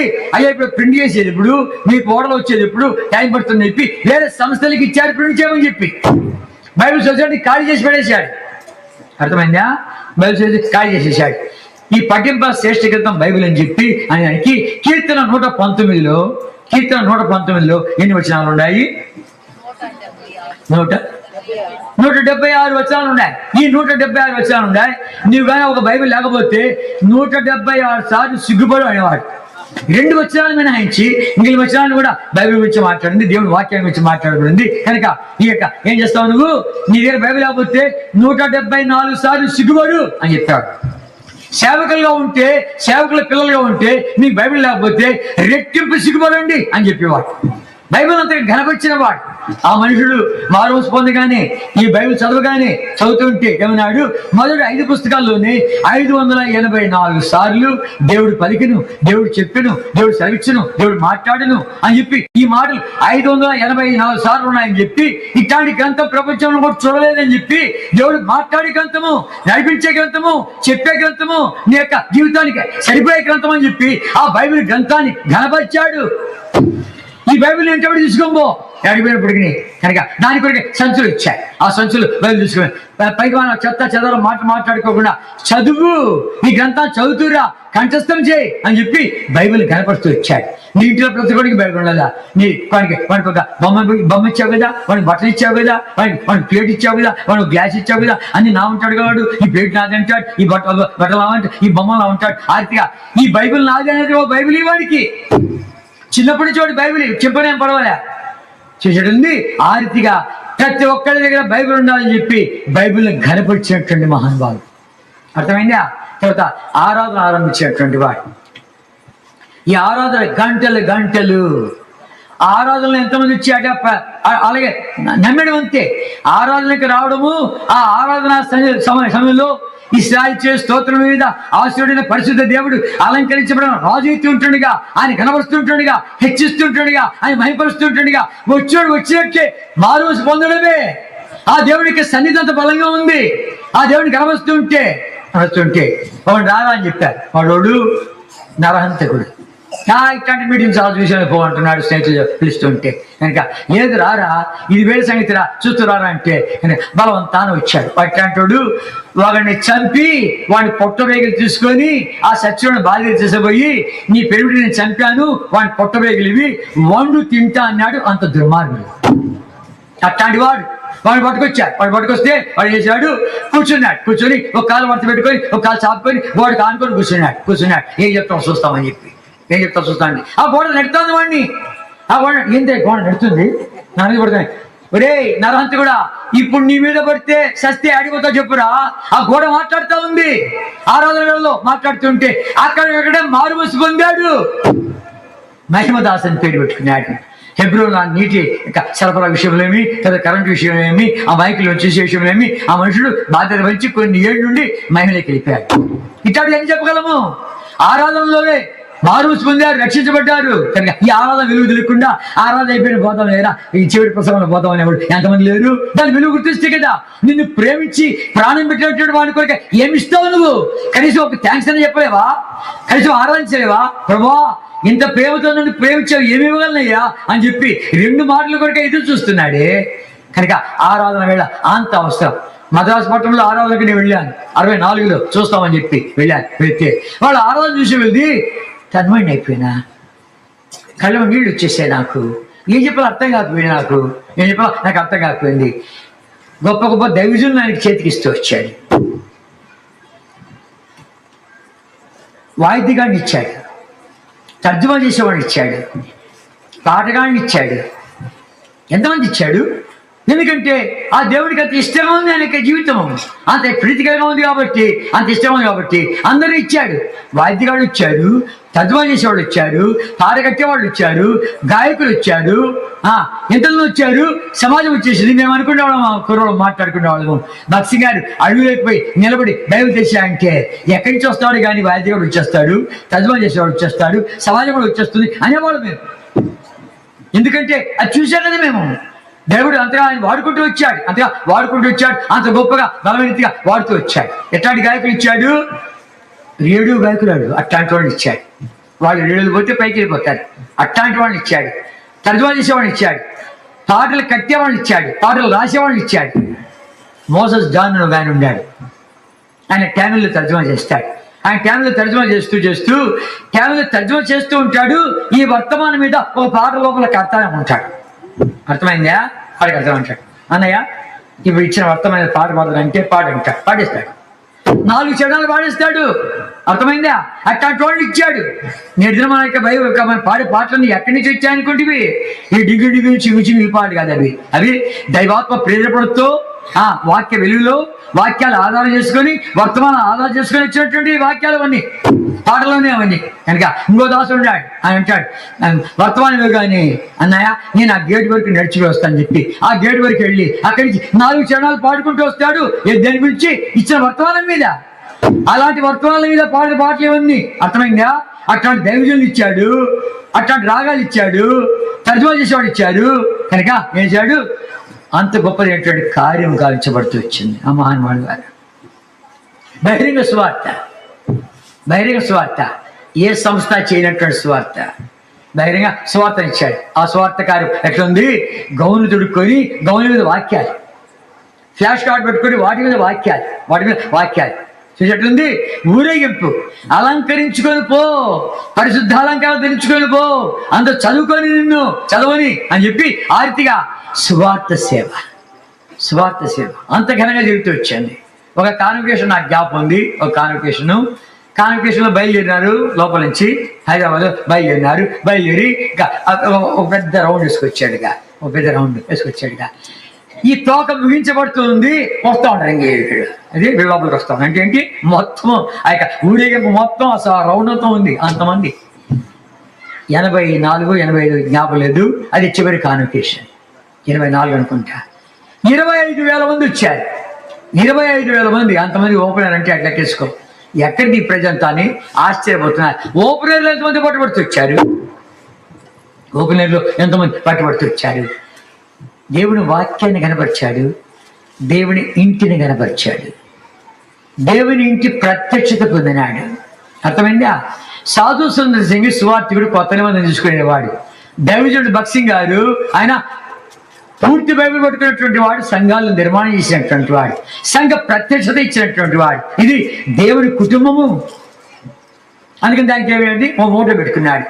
All are equal, all are important, all are precious ఆయన సమాజంగా మాట్లాడబడింది అన్నాడు.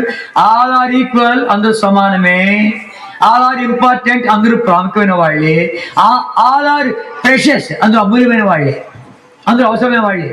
ఇంకా ఆల్ ఆర్ నీడ్ఫుల్, అందరూ. కనుక అందరూ అవసరమైన వాళ్ళే, అందరూ విలువైన వాళ్ళే, అందరూ సమానమైన వాళ్ళే. ఆ యొక్క మోటతో బయలుదేరినాడు. జాతి లేదు, కులం లేదు, గోత్రం లేదు, భాష లేదు. చెప్పాను కదా. ఆ కాన్వకేషన్ చూస్తే ఎన్ని భాషలోళ్ళు నా పక్కన పాట ఒకటి చూస్తుంటే గుజరాత్లో పాడుతున్నాడు, ఈ పక్క పాట చూస్తే అరవలో పాడుతున్నాడు. అదే పాటే నేను తెలుగులో పాడుతున్నా. అర్థమైందా? రీతిగా అంతమందికి అన్ని జాతులు కలిపేసి, అన్ని గోత్రాలు కలిపేసి, అన్ని కుటుంబాలు కలిపేసి ఒక పెద్ద కుటుంబంగా, దేవుని యొక్క సమాజముగా, దేవుని యొక్క సంఘముగా, ఆయన శరీరముగా, ఆయన పెళ్లి కుమార్తెగా తయారు చేయాలని ఆ గొప్పగా ప్రత్యక్షతలోకి వచ్చినవాడు మహాన్. చిన్నపిల్లలకు కావాలని చెప్పి VBC ఏర్పాటు చేశాడు. చిన్నపిల్లలు కావాలని VBC ఏర్పాటు చేశాడు. ఇంకా మనం చూస్తే కన్నా యవనస్తుల మీటింగ్ కావాలని చెప్పి యవనస్తుల మీటింగ్ పెట్టాడు. కాన్వకేషన్, సమాజ కూటములు అంటే కొన్ని వేల మంది. సమాజ కూటములు జరుగుతాయంటే ఒక నెల ముందే మేము పోయి అంతగా సిద్ధపాటు చేసేవాడు. అంత కార్యక్రమం ఉండేది. 1000 మంది వస్తారు కనుక ఆ 1000 మందిలో ఇంకా వాళ్ళకు భోజనం పెట్టాలి అంటే కన్నా దానికంటే ముందు బియ్యం కొనుక్కొని రావాలా. బియ్యం కొనుక్కొని రావాలంటే ఇక సంఘ పెద్దలు ఉండాలి. వాళ్ళంతా వచ్చి అన్నయ్య ఇదేమో 3 రూపాయల చిల్లర ఈ బియ్యము, ఇదేమో 4 రూపాయల చిల్లర, ఇది 6 రూపాయల చిల్లర, ఇది చాలు కదా, ఈ 3 రూపాయల చిల్లర అంటే ఏంటి? ఎవరు పెడుతున్నావు అన్నము? నువ్వు ఎవరు పెడుతున్నావు భోజనము? నీ ప్రజలకు అది పెడతాను. అది ఆయన డెలిగేట్స్, ఆయన రాయబారులు వస్తున్నారు, ఆయన సంతానం వస్తున్నారు, ఆయన ఇచ్చేది ఈ 6 రూపాయల చిల్లర పెట్టి దీన్ని పెట్టు అనేవాడు. అంతగా గనపరిచేవాడు. నా దేవుడు ఇస్తాడు, నా దేవుడు ఇస్తాడు అని చెప్పి అంతగా గనపరిచినాడు. ఖరీదైనటువంటి బియ్యం చూసుకోనరా, దేవుడు ఇస్తాడు, ఏం పర్వాలే, ఆయన బిడ్డలు పెట్టేది, ఆయన పిలుస్తున్నాడు, ఆయన ఆహ్వానిస్తున్నాడు, ఆయన భోజనం పెడతాడు అని చెప్పి అనేవాడు. ప్రతిదీ అలాగే. కనుక ఆయనతో మాట్లాడంటే అందరికీ భయమే, ఆయనతో మాట్లాడంటే అందరికీ భయమే. ఎందుకు? కనుక ఆయన తలంపులు వేరే, వీళ్ళ తలంపులు వేరే, ఆయన ఉద్దేశాలు వేరే, వీళ్ళ ఉద్దేశాలు వేరే. కనుక ఆయన సమర్పణ వేరే, వీళ్ళ సమర్పణ వేరే, ఆయన విశ్వాసం వేరే, వీళ్ళ విశ్వాసం వేరే. అర్థమైందా? కనుక ఆ రీతిగా రాజా వస్తున్నాడు, రాజు యొక్క పిల్లలు వస్తున్నారు, రాజా లాంఛనాలతో ఆహ్వానించాలి అని చెప్పి అలా ఆహ్వానించేవాడు. అర్థమైందా? దైవజనుడి గురించి ఇచ్చినటువంటి కొన్ని వ్యక్తిగత సంగతులు చెప్తే బాగుంటుంది అనిపిస్తుంది. వ్యక్తిగతంగా విశ్వాసంతో జీవించిన వాడు, ఎవరిని చేయి చాపినటువంటి వాడు కాదు. నీ అక్కంతా నేను తీరుస్తాను, ఎవరిని అడగద్దని అడిగదా? నేను అడగను ప్రభు, ఎవరిని అడగను, నువ్వే తీరుస్తావు నాకు అని చెప్పి విశ్వాసంతో జీవించినటువంటి వాడు. ఒకరికి చేయి చాపినటువంటి వాడు కాదు, ఒకరికి చేయి చాపినటువంటి వాడు కాదు. చెప్పాను కదా, అమెరికాలో ప్రసంగిస్తూ ఉంటే యూ బెగ్గర్స్ ఆఫ్ అమెరికా అన్నాడు. యూ బెగ్గర్స్ ఆఫ్ అమెరికా, వీటి మాట బిచ్చగాళ్ళైనటువంటి అమెరికా దేశీయులారా, మా దేశీయులు బిచ్చగాళ్ళకి చేస్తున్నారు మీరు. ఇక్కడ ఉన్నటువంటి యేసయ్యే మా దేశంలో ఉన్నాడు, అదే యేసయ్యే మార్పు చెందినటువంటి వాడు అని చెప్పి వాళ్ళను గద్దించి వచ్చాడు, వాళ్ళు బుద్ధి చెప్పి వచ్చాడు, విశ్వాసాన్ని రుజువు చేస్తా అని చెప్పి చూపించాడు. ఒక ఆయన ఎంతో డబ్బును కలిగినటువంటి ఐశ్వర్యవంతుడు, ఎంతో మందికి నేను డబ్బు ఇస్తున్నాను, ఇంత మంచి సేవ చేస్తున్నాను, నువ్వు ఈ చెక్ తీసుకో అని చెప్పి, ఈ చెక్కులు ఎంత రాసుకుంటావు రాసుకో అని చెప్పి ఖాళీ చెక్, బ్లాంక్ చెక్ ఇస్తే ఆయన ముందు చింపేశాడు. నాకు అక్కర్లే, నీ డబ్బు నాకు అక్కర్లే, నా దేవుడు ఇస్తాడు, నా దేవుడు ఇస్తాడు. ఎన్ని చెప్పేవాడు? ఒక బోర్వెల్ వేయించాడు. నేను గొట్టంబాయి దేవుడు తోమంటున్నాడు అని చెప్పి గొట్టంబాయి తోయించాడు. దాని అది పెద్ద చరిత్ర, అదంతా అక్కర్లే, త్వరగా చెప్పేస్తా. అది అయిపోయిన తర్వాత దానికి పంపు కావాలి, ప్రార్థన చేస్తున్నాడు. ప్రార్థన చేస్తుంటే ఏమన్నాడు? ప్రార్థన చేస్తుంటే ఆస్ట్రేలియాలో ఎవరో ఆవిడ చాలా బాగలేకపోతే అద్భుతంగా స్వస్థపరచబడితే ఆమె కలబడిందంట. ఆ చైన్ ఇచ్చేసి ఏమైంది తన పెళ్లికి, ఇండియాలో భక్సింగ్ గారు ఉన్నారు దైవజనుడు, ఇది అమ్మేసి ఆయనకు పంపించు అని చెప్పిందంట. ఆయన పంపిస్తే సరిగ్గా మోటార్ కొనడానికి ఎంత కావాలో అంత వచ్చిందండి. అది ఇట్లాంటి ఏం చెప్పగలము? ఆయన జీవితంలో ఏం చెప్పగలము? ప్రతి దానికి నేను ప్రార్థన చేశా, ప్రతి దానికి నేను ప్రార్థన చేశా అట్లాంటి వాడిని. కనుక డబ్బు విషయంలో అది పరిగెత్తి రావాల్సిందే కానీ మనం దాని వెంట పరిగెత్తేది కాదు అని చెప్పి ఏం చేశాడు? దాని నుంచి డానియల్ స్మిత్ అని ఒక ఆయన ఉండేవాడు, కెనడా దేశీయుడు, ఆయన మిషనరీ. ఆయన కూడా అప్పుడు వచ్చేవాడు, ఇండియాకి వచ్చి భక్తి గారిని కలిసిపోయేవాడు. ఆయన వాక్యాలు చెప్తూ వచ్చాడు ఎప్పుడు, కెనడా దేశీయుడు. ఇవన్నీ చూసి ఆయన మీద ఒక పుస్తకం రాశాడు. కెనడా తీసుకుపోయి ప్రాఫిట్ ఆఫ్ ఇండియా అని ఒక పుస్తకం రాశాడు. ఒక 6 పుస్తకాలు ఆయన పంపించాడు భక్తి గారికి. 6 పుస్తకాలు పంపిస్తే అది భక్తి గారిని చదివిన తర్వాత దీంట్లో అంత మనిషికే ఘనత ఉంది కానీ దేవుడికి ఘనత లేదు, మహిమ లేదు, ఇంకా ప్రింట్ చేయబాకు, ఇంకా పంపించబాకు అన్నాడు.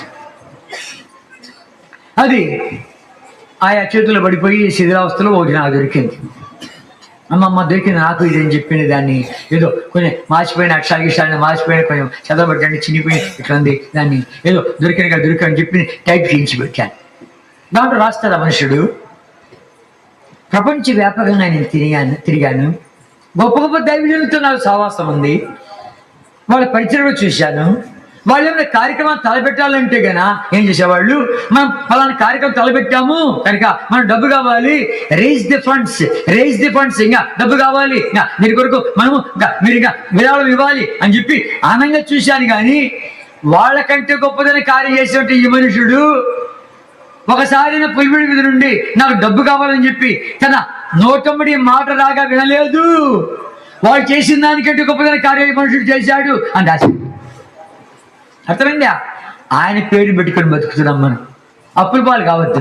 కొంతమంది ట్రాన్స్ఫర్ చేస్తా ఉంటే ఏమంటున్నారు, అన్నా నేను అప్పు చేశాను, ఇంత అప్పు చేశాను, ఈ అప్పు ఎవరు చెల్లిస్తాడు చెప్పు, ఇది చెల్లించేసిన తర్వాత నేను ఇచ్చి వెళ్తా. ఎవరు చెప్పినాడు అప్పు నిన్ను? ఎవరు చెప్పిన అప్పు నిన్ను? లక్ష్యంగా రామాన్ని చెడగొట్టానిక విశ్వాసంతో జీవించాలంటుంటే అది మాకు నేర్పించాడు. నా మీద ఆధారపడద్దు, నేను ఎవరి మీద ఆధారపడుతున్నాను ఆయన మీద ఆధారపడు అని చెప్పేవాడు. అర్థమైందా? ఆయన గదిలో మేము ఉండి పరిచయం చేసేవాళ్ళము.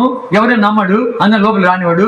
మా అత్తగారు తర్వాత కొంతమంది వస్తే సిస్టర్ చూసుకొని పోయి అంత ఉడిపించింది శుభ్రం చేయించి మా అత్తగారు వస్తూ ఉంటాడు. నేను, స్టీఫెను, ఇమ్మాన్యుయల్, ప్రదీప్ మా నలుగురే నమ్మాడు. ఆ కాలం అట్లయింది. మమ్మల్ని కుమారులుగా లెక్కేసుకొని మమ్మల్ని అమితంగా ప్రేమించాడు. అందుకని దగ్గరగా ఉన్నాం కాబట్టి మాకు కొంచెం కాస్త కొత్త తెలుసు కాబట్టి ఈ సంగతి చెప్పాలని చెప్తూ ఉంటున్నాను. మా అత్తగారు ఉన్నప్పుడు 2 మాటలు చెప్తే బాగుంటుందని ఇవాళ ప్రార్థన చేసుకుంటుంటే ఈ మాది సీడీలు చేస్తూ వచ్చారు. ఎక్కడెక్కడో సీడీలు ఎన్నెన్నో ఉన్నాయి కానీ వాళ్ళు అంటున్నారు, అయ్యా మీ అత్తగారిది చెప్పు, మీ ఆవిడది చెప్పు, నీ సంగతి చెప్పు, ఒక పుస్తకం రాయటంటే ఆ టైం ఉంది ఎక్కడ రాయాలి నాకు అర్థం కాలే. ఇవాళ ప్రార్థన చేసుకుంటూ ఉంటే మా అత్తగారి గురించి చెప్తే బాగుంటుంది అనిపించింది.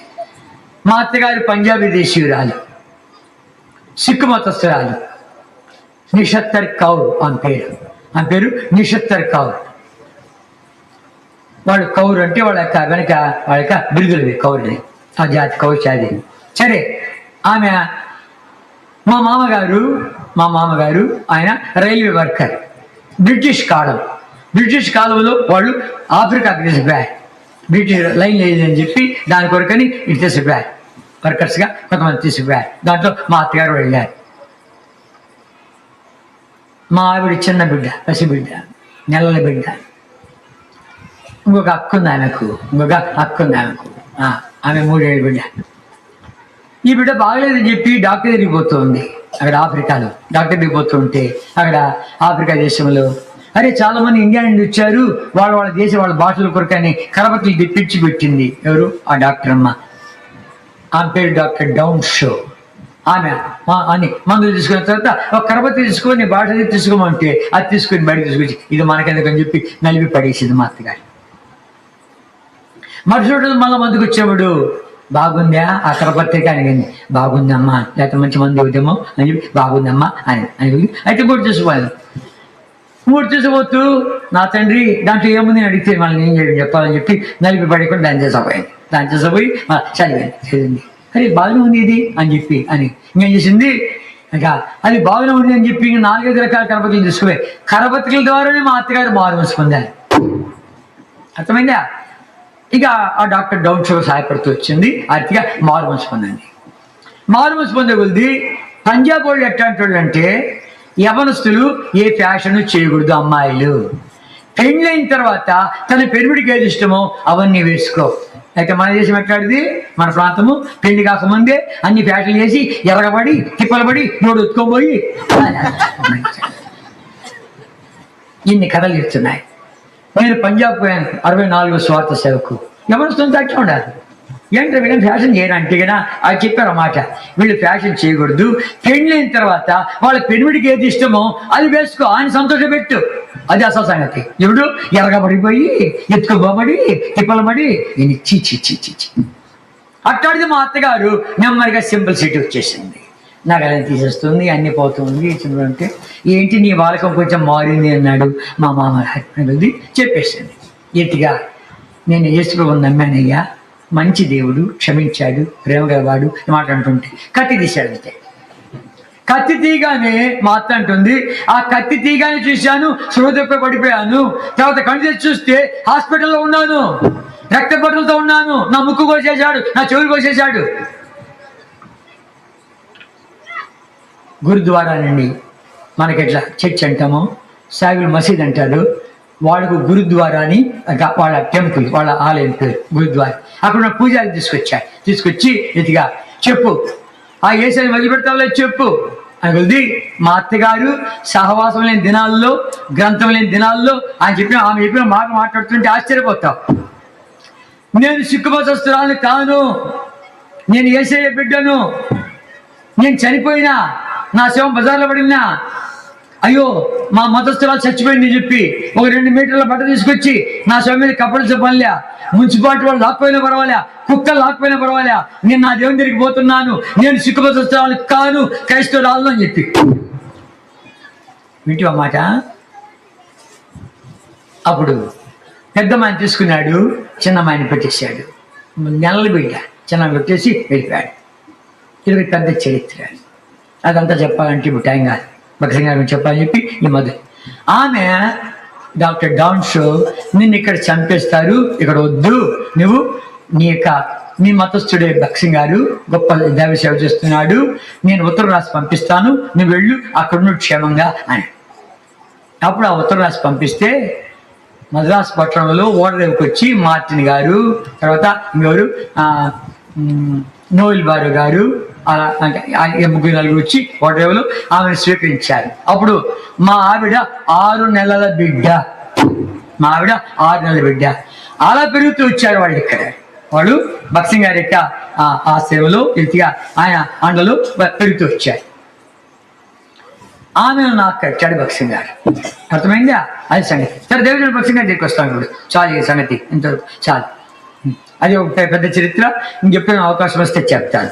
సరే, గమనించామంటే రీతిగా దైవజనుడు యొక్క డబ్బు విషయంలో, నేను యొక్క గది విషయముడు ఎన్ని వస్తువులు అబ్బా దుబ్బడుతూ ఉంటాయి, దుబ్బు దీర్ఘం అలా పెట్టడమే, ఎవరికి ఇవ్వచ్చు కదా అని అనుకుంటాను. నేను ఎవరికి ఇవ్వచ్చు కదా అనుకుంటాను. కనుక మమ్మల్ని పరీక్షిస్తాడు, వీడు దొంగతనం చేస్తాడా, తీసుకుపోతాడా అని ఎందుకు నమ్మాలి కదా అని. కనుక మేము ఎందుకున్నాము అక్కడ హెబ్రోను, దేనికున్నాము అటు సేవకులతో అడుగుతాను, ఎందుకు మీరు ఉన్నారు ఇక్కడ అంటే సేవ అంటారు. నేను అంటాను, పిచ్చోడా, నిన్ను నమ్మొచ్చురా నమ్మకూడదా అని ఉండవురా ఇక్కడ. నిన్ను నమ్మి ఒక సంఘం ఇవ్వచ్చునా ఇవ్వకూడదా అని ఉన్నావురా. నువ్వు సంఘం అప్పగిస్తే 2 చేసి గుంపులు చేసి తంటాలు పెట్టి ఏం చేస్తామో తెలీదు. నిన్ను నమ్మి అనుకున్నావు ఇక్కడ, నన్ను పిలిచాడు దేవుడు అని రుజువు చేసి అనుకున్నావు ఇక్కడ. కనుక ఆ దేవుడు ప్రేమిస్తున్నావు అని రుజువు చేసి అనుకున్నావు. ఆ దేవుడు ప్రేమిస్తున్నావు కాబట్టి క్రైమ్ తెలుస్తున్నావు అని అనుకున్నావు. పెద్దలకు లోపడతావు లేదా, విజయం చూపిస్తావు లేదా, నిన్ను నమ్మి అప్పగించడం వద్దా అని ఎరుగుతావు. ఈ తర్జుమా చేసే వరము ఇచ్చిన కాంచేతే పెద్దల మధ్యలో, ఇటు పిల్లల మధ్యలో, ఇద్దరి మధ్యలో ఉండేవాడు నేను. వాళ్ళు మాట్లాడుతుంటారు, ఏం మాట్లాడుతుంటారు, 10,000 రూపాయలు బ్యాంక్ పంపించాలా, ఎవరు పంపిస్తావు అని వాళ్ళు మాట్లాడుతుంటే, అలాంటి పంపిస్తావు, వద్దు వాడు వద్దు అనుభవ పెద్దలు అంటే అర్థం ఏంటి, వాడిని నమ్మలేకపోయి. ఇంకోటి పంపిస్తావు, వాడిని పంపించు, అందులో ఆమోదించింది అంటే వాడు నమ్మరు కదా, వీడు నమ్మలేకపోయారు కదా. నీతిగా నువ్వు దానికి ఉండవరా ఇక్కడ అని చెప్పి హెబ్రోను చెప్తాను. నేను పోయి సేవకులందరూ చెప్తాను, పిచ్చోడా ఏదో సేవ అంటున్నావు, కనుక ఏడాది పోయి సేవ చేసుకోవచ్చు, ప్రపంచమంతా సేవ చేసుకోవచ్చు, ఇక్కడ ఎందుకున్నావు, నేను సేవకు పిలువబడ్డాను రుజువు చేసి అనుకున్నావు, ఇక్కడ సిలువెత్తుకుంటానని చెప్పి రుజువు చేసి అనుకున్నావు, ఇక్కడ క్రైమ్ చెల్లిస్తానని చెప్పి రుజువు చేసి అనుకున్నావు, ప్రభుని ప్రేమిస్తానని చెప్పి రుజువు చేయడానికి వచ్చావు. కనుక ఆ రుజువు చూడాలా, వాళ్ళు కనుకోవాలా, వాళ్ళు కనబడి వాళ్ళు నిన్ను నమ్మి తర్వాత సంఘం అప్పగించాలి. అర్థమైందా? కనుక ఆ రీతిగా ఆ వీళ్ళు నమ్మకం కూడా లేదా అని చూసి ఆయనకి పడేసి ఉంటాడు. అవన్నీ ఇస్తాం అన్న, డబ్బు పెట్టావు అన్న, కవర్లు ఇది ఉంది ఇస్తా ఉంటాం, నేను ఇస్తా ఉంటాం. కనుక ఇవన్నీ ఎందుకు పెట్టాడా, ఎవరికైనా ఇవ్వచ్చు కదా అని అనుకుంటా. అంటే ఒకసారి కాన్వకేషన్ అయిపోయిన తర్వాత నిషి అవన్నీ వస్తువులు తీసుకుందా ఇచ్చేస్తామన్నది సేవకులకు అని చెప్పాను. నేను ఆశ్చర్యపోయాను.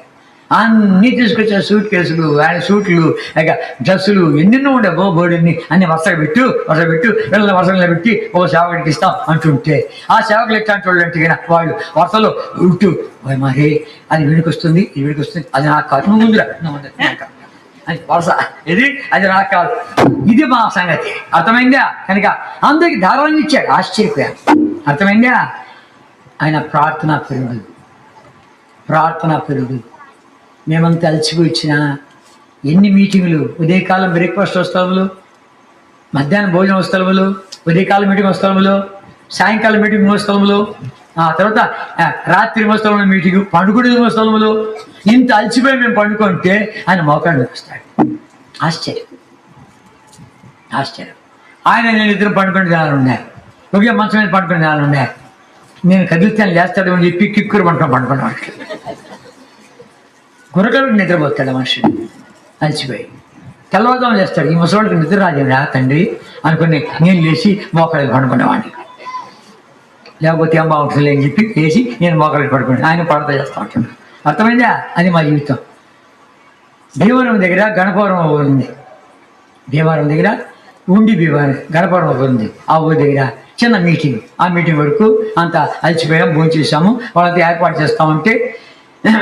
ఏర్పాటు చేస్తూ ఉంటే 4 గంటలకు కొంచెం రెస్ట్ తీసుకుంటామని పంచాయతీ బోర్డు ఆఫీసులో మా ఇద్దరికి పడకలేశారు. 2 బెంచీలు జరిపి నన్ను పండుకోమన్నారు. ఒక బెడ్షీట్ పరిచి తగడిచ్చి ఇంకా ఆయన 2 బెంచీలు జరిపి ఒక పడక తీసుకొచ్చేసి రెస్ట్ తీసుకోండి అని చెప్పి ఆయనకు ఏర్పాటు చేశారు. తిమోతి 4 గంటలైంది, 4:20కి లేస్తామన్నాడు. 4 గంటలు పండుకోవాలంట, 4:20కి లేవాలంట. సరిపోదండి అన్న తర్వాత బుర్రలు పెట్టి నిద్రపోతున్నాడు. కిటికీలో కనబడుతుంది నాకు. వాళ్ళు చేసే ఏర్పాట్లన్నీ కూడా ఇంకా ఏర్పాటు కాదు, ఏం కాదు, ఎందుకు ఈ తొందర, నిద్రపోలే అని చెప్పి నేను కాసుకుంటే 4:20కి లేచి తిమోతి గెటప్ అన్నాడు. అంటే నేను నిద్రపోతున్నట్టు ఆయన మేలుకున్నట్టు. ఇలా ఏం దూతమైన లేపింది మనుషుల్ని. ఇట్లాంటి ఏం చెప్పగలము? ఏమగలము? ప్రార్థనా పరుడు అని చెప్పాలంటే ఏం చెప్పాలి? డాక్టర్ బిల్లిగ్రామ్ గారు ప్రపంచంలోని మిషనరీలు అందరినీ కూడాను పిలిచి ఒక పెద్ద మీటింగ్ 4 రోజులు పెట్టాడు. ప్రపంచంలోని దైవదాసులందరినీ పిలిచాడు. విశ్వాసులు కాదు, దైవదాసులు, సేవ చేసేవాళ్ళు, మిషనరీలు, వాళ్ళందరినీ పిలిచాడు. కొన్ని వేల మంది ఇచ్చాడు. 4 రోజుల మీటింగ్. ఆ 4 రోజుల మీటింగ్లో భక్సింగ్ గారికి ఉదయం అంతా ఇచ్చాడు, సాయంకాలం వేరే వాళ్ళకంతా ఇస్తూ వచ్చాడు. ఆయన చెప్పేవాడు బిల్లిగ్రామ్ గారు, నా సేవ ఎట్టాడుదంటే భక్సింగ్ గారి సేవతో పోల్చాడంటే ఒక సైకిల్ చక్రం ఉంది, చక్రంలో మధ్యలో హబ్ ఉంది, ఇరుసుంది కనుక దాని నుండి ఊసలన్నీ వచ్చాయి. భక్సింగ్ గారు ఏమో హబ్బు సెంటర్లో ఉంది, ఆ హబ్బు ఇరుసు. నేను ఒక ఊస, నా సేవ ఒక ఊస అని చెప్పాడు. ఎవరు? డాక్టర్ బిల్లిగ్రామ్ గారు. ఆయనకి ఇచ్చాడు, ఉదయకాలం అంతా ఇచ్చాడు. ప్రపంచంలో వాళ్ళని పిలిపించి చేస్తే ఉదయకాలం వాళ్ళకి ఇచ్చేవాళ్ళది, భక్సింగ్ గారికి ఇచ్చేవాళ్ళది. ఆయనతో పాటు ఆత్మీయంగా సమానులు అని ఎంచినటువంటి వాళ్ళు ఒక 3 కలిపి 4 ఒక గదిలో పెట్టాడు. ఆయన ఆత్మీయ స్థితికి వీళ్ళు తగిన వాళ్ళు అని చెప్పి అట్లాంటి వాళ్ళని ఏరుకొని వాళ్ళను భక్సింగ్ గారితో పాటు పెట్టాడు. పెడితే ప్రతి ఉదయం మీటింగ్ తీసుకుంటున్నాడు కదా, రాత్రి పండుకుంటా ముందు వాళ్ళందరూ బైబిల్ చదువుకున్నారు, పండుకున్నారు. ఆయన ఇంకా మోకాళ్ళ మీద ఉన్నాడు. ఆ వాక్యం చెప్తున్నాడు కదా, ఇంకెప్పుడు ప్రార్థన చేసుకుంటున్నాడులే అని అనుకున్నారు. తెల్లవారు వేస్తే మళ్ళీ మోకాళ్ళు ఉన్నాడు. మనకంటే ముందు లేచాడు లేరా అనుకున్నాడు. మరుసటి రోజు అలాగే ఉంటే మోకాళ్ళ మీద నిద్రపోతాడురా అనుకొని వేశాడు. వంతులు వేసుకొని చూశాడు. కాళ్ళు కదులుతున్నాయి, పెదాలు మెదులుతున్నాయి, పొజిషన్ మారుతూ ఉంది. ప్రార్థన చేస్తున్నాడు, పడక నలగలేదు. చూసి తెల్లవారు లేచి అన్నాడు, భక్సింగ్ డోంట్ వాంట్ రెస్ట్, నీకు విశ్రాంతి అక్కర్లేదా అని అడిగింది. ఏమన్నాడు? నా విశ్రాంతి పరలోకములో అన్నాడు. అట్లాంటి దైవజనం. ఆ 4 రోజులు ఏం చెప్పాడు? కోల్పోయినటువంటి దైవ మహిమ తిరిగి వచ్చుడికాయ 4 వ్యక్తులు దేవుడు వాడుకున్నాడు. ప్రపంచ వ్యాపకంగా ఉన్నటువంటి దైవదాసులకు వాక్యం అందిస్తున్నాడు. కోల్పోయినటువంటి మహిమ తిరిగి వచ్చింది.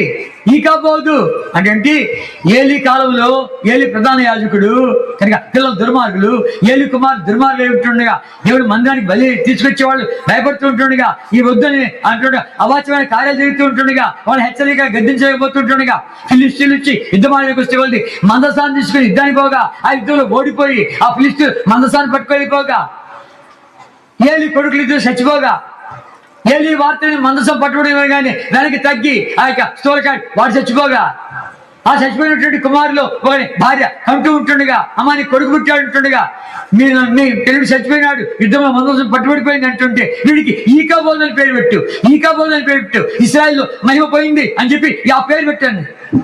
అది మొట్టమొదటి ప్రసంగం. ఈకాబోధు ఇశ్రాయేలు మహిమ పోయింది, ఆ మహిమ తిరిగి రావాలంటే 4 వ్యక్తులు కావాలి. మొట్టమొదటి రోజు హన్నాను గురించి మాట్లాడు. హన్నా ప్రసవేదించుకునే ప్రార్థన, ఉపవాస ప్రార్థన, విసుగు ప్రార్థన, గొలుసు ప్రార్థన, రాత్రంతా ప్రార్థన. ఈ ప్రార్థన గురించి, ఆ ప్రార్థన వెలుగు గురించి మాట్లాడు. హన్నాను గురించి మాట్లాడు. మొట్టమొదటి రోజు ప్రార్థన లేకుండా ఏది జరగదు. ఇంత కార్యం జరుగుతుందంటే ఆ మానవాడు ఏం చెప్తున్నాడు? తిమోతి 2 నెలల నుంచి మేము ప్రార్థన చేస్తున్నాం. నేను ఆశ్చర్యపోతున్నా.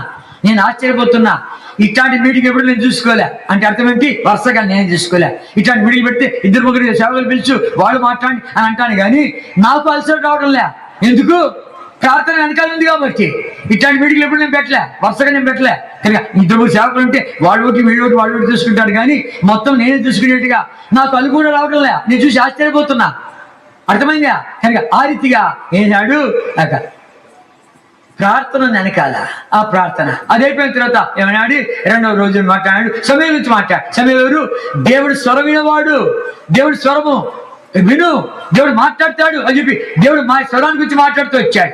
భక్సింగ్ గారు ఎన్నో పుస్తకాలు రాశాడు. ఆయన రాయలే ఆ పుస్తకాలు, ఆయన వర్తమానాలు వేరే వాళ్ళు రాసి అవి ఆమె ప్రింట్ చేశాడు, కానీ ఆయన ఒక పుస్తకం కూడా రాయలే. సరే, దాంట్లో నేను పుస్తకాలు ఏదో చదువుతుంటే ఇది వర్తమానం తర్జుమా చేశాను కదా, ఇది తర్జుమా చేశాను కదా అని అనుకునేవాడిని. అట్లాంటిది ఒక్క పుస్తకమే కూర్చొని లేవకుండా చదివింది, యెహోవా స్వరం అనే యొక్క పుస్తకం. ఆ ఒక్క పుస్తకమే కూర్చున్నాను, కానీ అది ముగించే వరకు లేవలే. అదొక్క పుస్తకం పూర్తి చేసి చదివి 2 సార్లు చదివాను.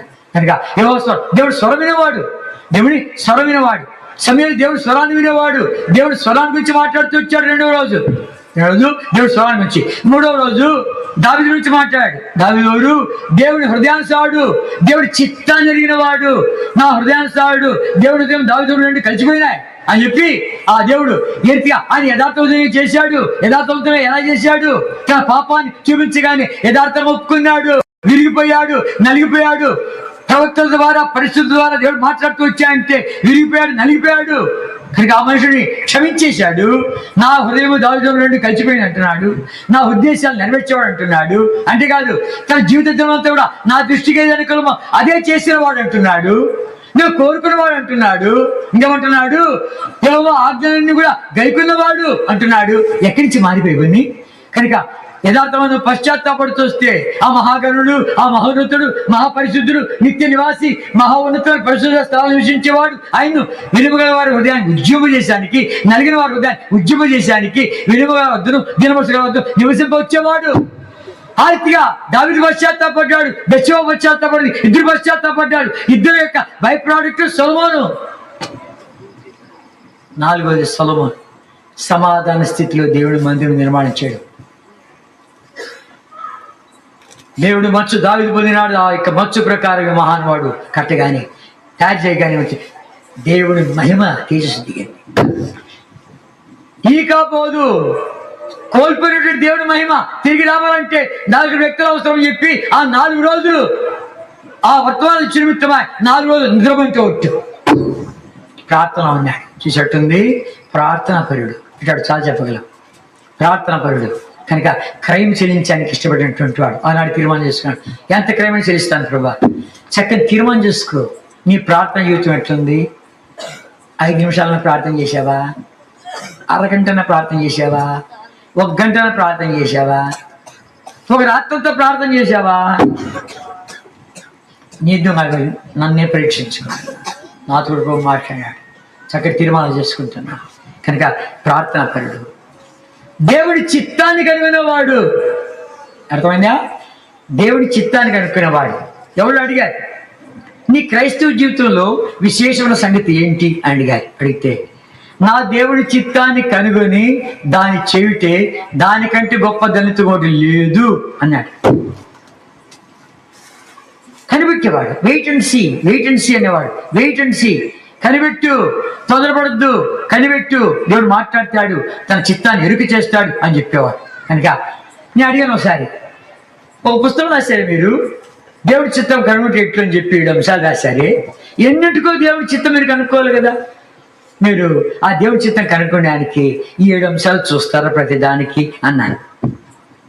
ఏమన్నాడు తెలుసిన? విశాఖపట్నంలో గదిలో ఉన్నాం అన్నాడు. ఏమన్నాడు? తిమోతి, మీ ఇంట్లో ఎవరు దగ్గారు, నువ్వు చూడలే, మా తాత దగ్గాడని చెప్తివి.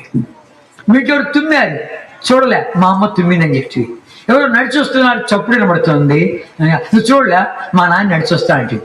నీకు ఎలా అయింది? అది అలవాటైపోయింది కదా, ఇల్లు వాతావరణంతో నీకు అలవాటైపోయింది కదా. ఆ రీతిగా దేవుడి స్వరము, దేవుడి చిత్తం మాకు అలవాటైపోయింది అన్నాడు. ఇంకేం మాట్లాడతావు దేవుడితో? అంత అలవాటైపోయింది. అమెరికాలో ఒకసారి ఆ మహానుభావుడు ఉంటే ఏం చెప్తుంది, కోషి గారి ఇంట్లో ఉన్నాడు అమెరికాలో. అమెరికా వైట్ హౌస్ అంటే అమెరికా రాష్ట్రపతి యొక్క భవనం. అది సామాన్యుడి కాదు. ప్రపంచంలో అగ్రదేశం యొక్క అగ్రరాజు, సామాన్యుడు కాదు వైట్ హౌస్ ప్రెసిడెంట్ అంటే. అతనికి ఉండే విమానం కొనుక్కొండకూడదు ప్రపంచంలో, అతనికి ఉండే కారు కొనుక్కొండకూడదు, అతనికి ఉండే కంఫర్ట్స్ కొనుక్కొండకూడదు. అర్థమైందా? అట్లాంటి వాడు ఇక అమెరికా ప్రెసిడెంట్ అంటే కనుక మా ప్రెసిడెంట్ మా యొక్క రాజు అంటే అట్లాంటి వాడు అని చెప్పి అంత కనబరుస్తారు వాళ్ళు. ఆయన భవనంలో వచ్చిన చర్చ్ ఉంది. ఎట్లా కనుక్కున్నారు?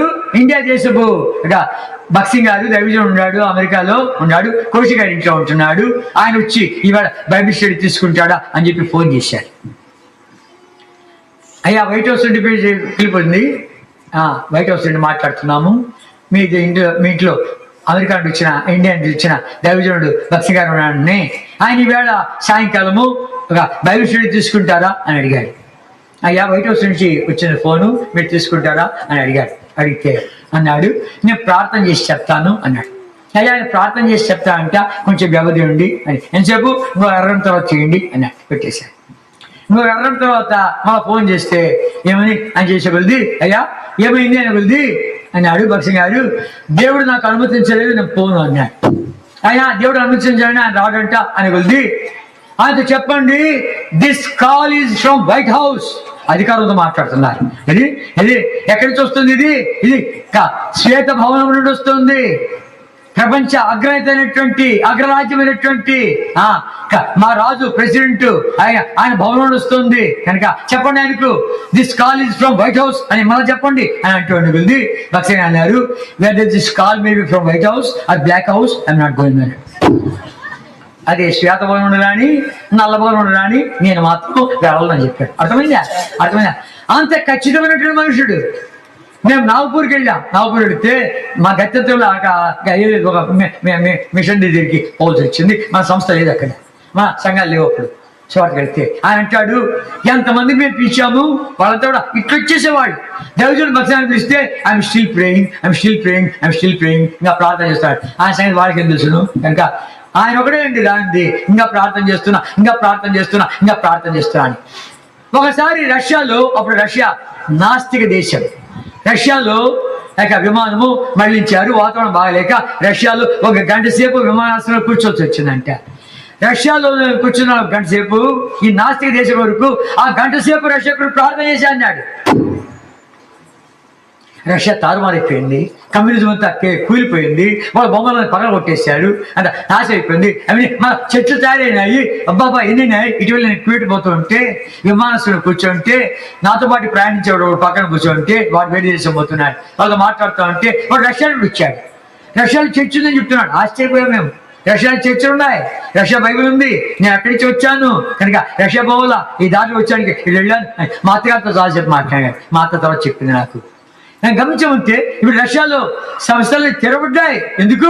ఆ దైవజనుడు కూడా ప్రార్థన చేశాడు. ఎంతమంది ప్రార్థన చేశారు? ఆయన కూడా 1 గంట సేపు ప్రార్థన చేశా అన్నాడు.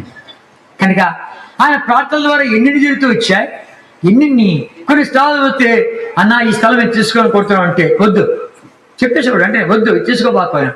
తర్వాత చూస్తే అది ఎన్ని పేచీలో ఉంది, గొడవలో ఉంది. నా తండ్రి అది ఇంకా అమ్ముడు పోయా, 40 భాగస్వాములు, ఎన్ని కథలు ఎన్ని ఉండే అని చెప్పింది. మేలిన మాకు తీసుకుంటే అనవసరంగా మేము చిక్కులు పాలేము, కేసులు పాలేము, ఎన్ని మాటలు చెప్పగలి ఉంటాడు. ఒకతను వచ్చి ప్రార్థన అడిగాడు, అన్నయ్య నేను పలానా ఊరికి పోవాలంటాను, ఈరోజు పోవద్దు అన్నాడు. బాగానే వచ్చి చెప్పాను, చెప్పండి బాగుండి అనవసరం ఇంకా ఈయన చెప్పాడు అని చెప్పి ఇంకా పోతే మర్యాద ఉంటుందని చెప్పి ఆగిపోయాడు. ఆ రైలు బోర్డు యాక్సిడెంట్ అయింది. అమ్మా రైలు ఎంత మేలింది. ఇట్లాంటి ఏం చెప్పగలము? విశాఖపట్నంలో సువార్త సేవ జరుగుతుంది. ఎడ్ల బండ్ల మీద, I'm telling about 40 years back story. దాదాపు 40 సంవత్సరాలకి పైనే మరి చాలా చెప్తా ఉండ. ఎడ్ల బండి మీద స్వార్థ జరుగుతుంటే ఆ స్వార్థ అయిపోయిన తర్వాత ఇంకా వాళ్ళు వెళ్ళాలి. ఎడ్విన్ యారని ఒక ఆయన ఉన్నాడు. ఆయన చెప్పి ఎడ్విన్ ఇక బండ్లు తీసుకొని పోయి ఇంకా ఈ సామాన్ తీసాము, ఎడ్ల బండి వేసాము, తీసుకొని పోయి టికెట్ కొను అన్నాడు. డబ్బు ఇవ్వలే. టికెట్ కొనుంటే ఎట్లా టికెట్ కొనాలా? వాడికి బాడీ ఇవ్వాలా? అన్న డబ్బు ఇస్తావా? వాడికి టికెట్ ఇవ్వాలండి. నువ్వు వద్దులే, నువ్వు అంటాడు. ఆయనకు వెంటనే లోపడతాడు కాబట్టి దేవుడికి ఆయనకు కూడా వెంటనే లోపడాలి. ఆయన వెంటనే లోపడకపోతే నీ ఛాన్స్ మూడు బాయ్. అర్థమైందా?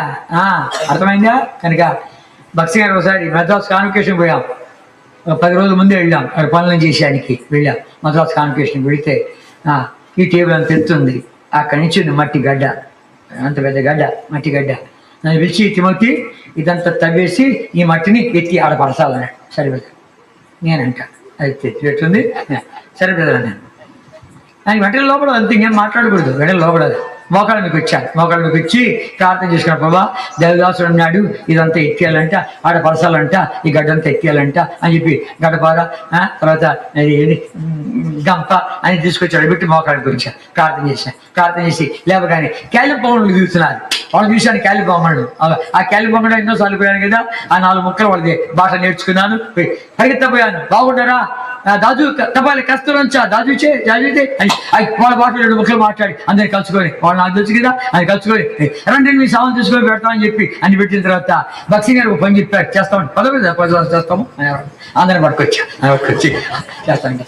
వీడు మళ్ళీ చేస్తున్నాడు లేదని చూసానికి వస్తాడు. అమ్మా అట్లాంటి చెప్పాను మళ్ళీ చూస్తున్నాడు. నేను కూడా మోస్తున్నా, నేను కూడా ఇంకా తట్టు తీసుకొని మోస్తున్నాను చూశాడు కనుక ఆయన చెప్పినప్పుడు వెంటనే లోపడు దేవుడు చేసే కార్యం చూస్తావు, కృప చూస్తావు కనుక ఎడ్విన్ ఆనందన్నాడు. ఎడ్విన్ ఈ యొక్క బండి మీద సామాన్ తీసుకోబో, మనం ఎంతమంది అంతమందికి పిల్లలందరికీ టికెట్ కొను అని చెప్పేసాడు. సరే కదా పోతాను, మేము ఇట్లా స్వార్ చేసుకుంటూ వస్తాము అన్నాడు.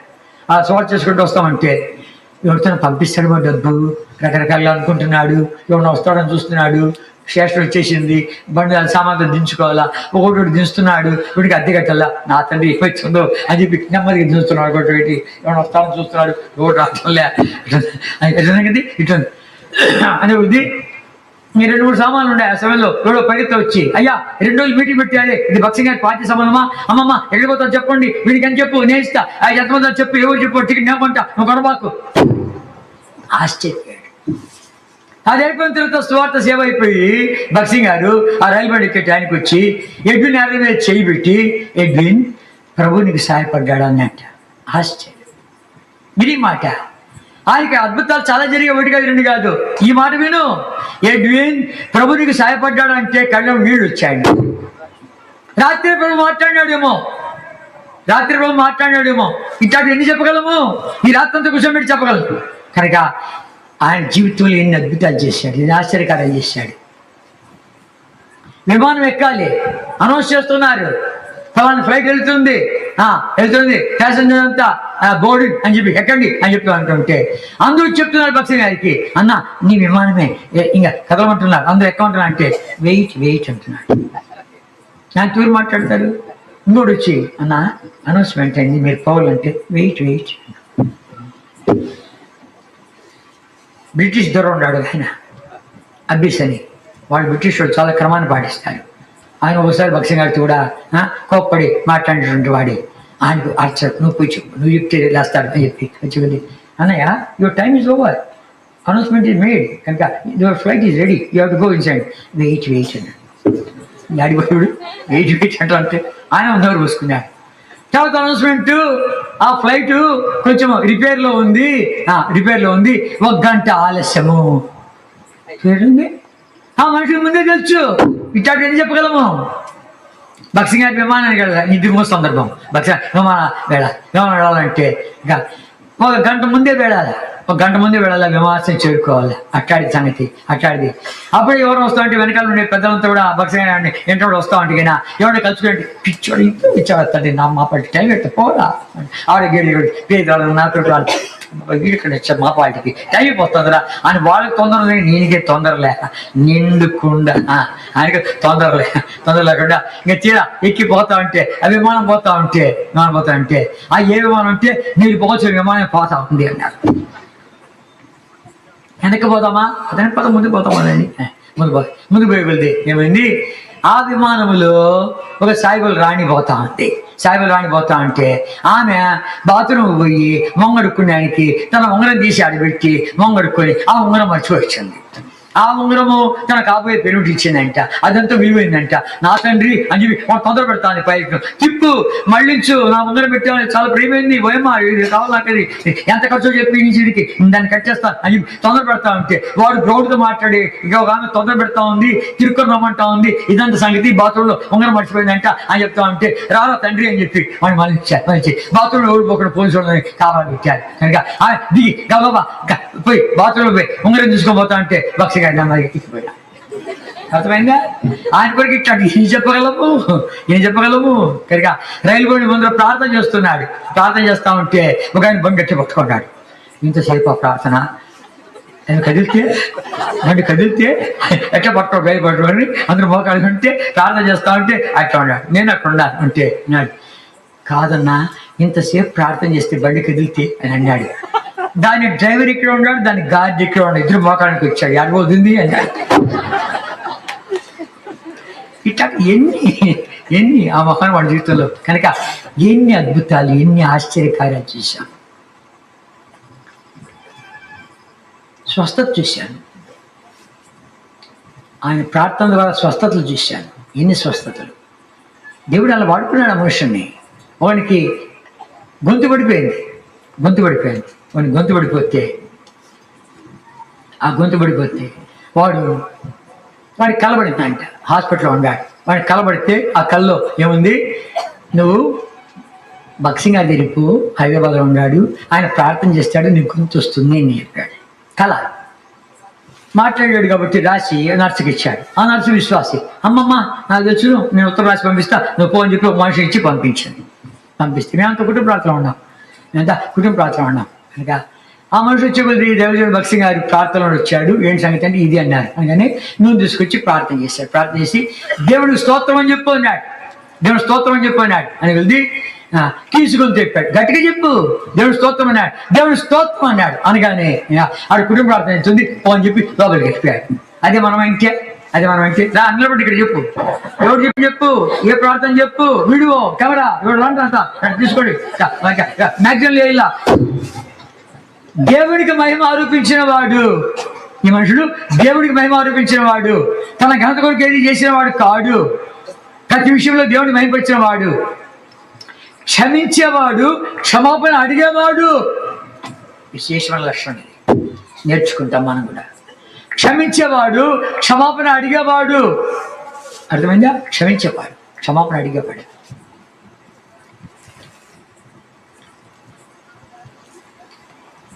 హెబ్రోను ఆవరణంలో ఒక ఆయన ఇంగ్లీష్ దంచి పడేస్తున్నాడు. ఏం జరుగుతుందిరా? ఎప్పుడు అంత పెద్ద కేకలు వెళ్ళలే. ఫస్ట్ టైం వినడం, పరిగెత్తి వచ్చి చూస్తే ఒక ఆయన చెడమడ ఇంగ్లీష్ వాంచి పడేస్తున్నాడు. బక్సింగ్ ఆయన, బ్రదర్ ప్లీజ్ ఫర్గివ్ మీ, దయచేసి నాకు క్షమించు, వెరీ సారీ, నాకు క్షమించు బ్రదర్ అంటున్నాడు. క్షమాపణ అడుగుతున్నాడు బక్సింగ్ గారు. ఆశ్చర్యపోయాడు. క్షమాపణ అడిగేవాడు, క్షమించేవాడు. 18 ఏళ్ళు సహవాసం వదిలిపెట్టిపోయినటువంటి వాడు సేవకుడు. మళ్ళా వచ్చాడు బక్సింగ్ గారు. తిమోతి ఫలానా నీకు తెలుసా అన్నాడు. నేను విన్నాను కానీ నేను చూడలేదు అన్నా అని చెప్పాను. అట్లనా బయట కాసుకున్నాడు, పిలువు టీకి అన్నాడు. బయట కాసుకొని టీకి పిలువు అన్నాడు. అయ్యా ఫలానా పేరు మీనేనంటే నేనయ్యా బక్సింగ్ గారు పిలుస్తున్నారు అన్న. లోపలికి వచ్చాడు. 18 ఏళ్ళు వెళ్ళిపోయినటువంటి వాడిని ఎలా కౌగిలించుకున్నా అంటే, నువ్వే తప్పు చేయలేదు, నువ్వే పొరపాటు చేయలేదని అలా కౌగిలించుకున్నాడు. మళ్ళీ తన స్థానం తనకి ఇచ్చాడు. ఇట్లాంటి ఎన్ని చెప్పగలము? మనం ఎట్టున్నాము? ఒకడు కరపత్రిక ఇస్తాడు బక్సింగ్ గారి మీద, విరుద్ధంగా కరపత్రిక ఇస్తాడు. అది బక్సింగ్ గారి చేతి కూడా వచ్చింది. వస్తే నవ్వుకున్నాడు బక్సింగ్ గారు. ప్రార్థన చేశాడు ఏమో, వాడి 4 నోట్లను వాసిపోయింది. ఆయన 4 నోట్లను వాసిపోతే అబ్బబ్బా అంటాడు. ఇంక తినేది ఎట్లా, మాట్లాడేది ఎట్లా. హాస్పిటల్లో పడ్డాడు. ఉత్తరం రాశాడు, బక్సింగ్ గారి పిల్లలు పంపించండి, నాకు ప్రార్థన చేయాలా ఆయన. బక్సింగ్ గారు ఎంత మంచి ప్రార్థన చేశాడు. ప్రభా, నోరంతా నాలుకైపోతే తినేది ఎట్లా, మాట్లాడేది ఎట్లా, ప్రభా కనికరించు, తాకునైనా కనికరించవా, తాకవా, నీ రక్తశక్తిని విడుదల చేయవా. మంచి ప్రార్థన చేశాడు. అది మనం అంటే జాగ్రత్త, పిచ్చి వేషాలు ఇస్తావా. ఇప్పుడు 4 వాసిపోయింది, ఈసారి నేను తలక వాసిపోతుంది, జాగ్రత్త. అది మనం మాట్లాడి ఆ దైవజనుడు అలా ప్రార్థన చేశాడు. చక్కగా వాళ్ళు మాట్లాడుతూ వచ్చాడు. కనుక క్షమించేవాడు, క్షమాపణ అడిగేవాడు. ఈ మంచి లక్షణం మనం కూడా నేర్చుకుంటాం. అంతేకాదు ఇంకా చెప్పాలంటే ఆ దైవజనుడు పునరుత్థాన శక్తుల గురించి మాట్లాడేవాడు. పునరుత్థాన శక్తుల గురించి, ఈ శక్తి ప్రపంచంలో ఎక్కడ దొరకదు. మరణ భూస్థాపన పునరుత్థాన శక్తి, ఇది అతీతమైన శక్తి. మరణానికి ఇచ్చిన శక్తి, లోకాన్ని, సైతాన్ని, సమాధిని, శోధనలు, సమస్తాన్ని గెలిచినటువంటి ఈ శక్తి ఇది అందుబాటులో ఉంది అని చెప్పి ఈ పునరుత్థాన శక్తిని రుజువు చేశాడు. దాని గురించి బలవంతంగా మాట్లాడుతూ వచ్చాడు.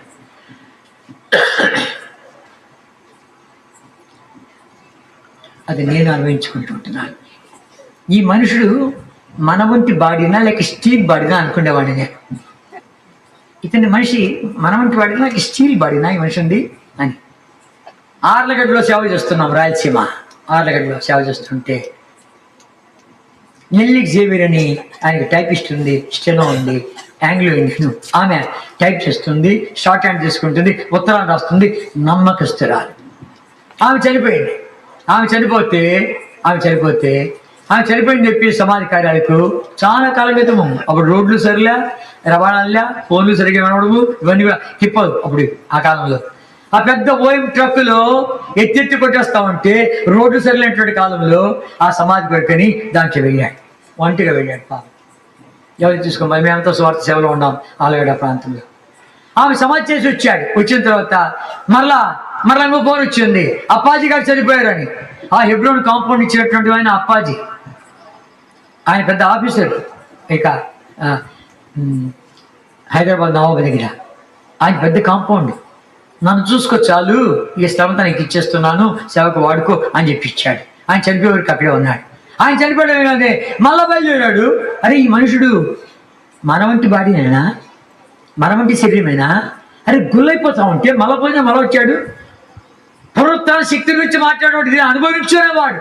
ఆయన ప్రసంగం చేసేవాడు ఏమంటాడు, మీరు అనుకోవచ్చు భక్సింగ్ గారు ఇది నీ బోటు వాళ్ళకే కానీ మా బోటు వాళ్ళకి కాదు ఇది అని అనుకుంటావేమో. కాదు, అది నీకు, అది నీకు, అది నీకు, అది నీకు, అది నీకు కూడా అని చెప్పేవాడు. అర్థమైందా? అది నాకే కాదు నీకు కూడా ఇస్తాడు అని చెప్పేవాడు. పునరుత్థాన శక్తిని గురించి రుజువు చేశాడు. అది ఇప్పుడు నా జీవితంలో నేను కూడా రుజువు చేయాలని కోరుతున్నాను. అందుకని నేను ఈ మీటింగ్లు ఎప్పుడు తీసుకోలే, ఆ శక్తిని అనుభవించాలి నేను కూడా అని చెప్పి అన్ని మీటింగ్లు తీసుకోవడానికి ఇష్టపడ్డాను, సమ్మతించాను.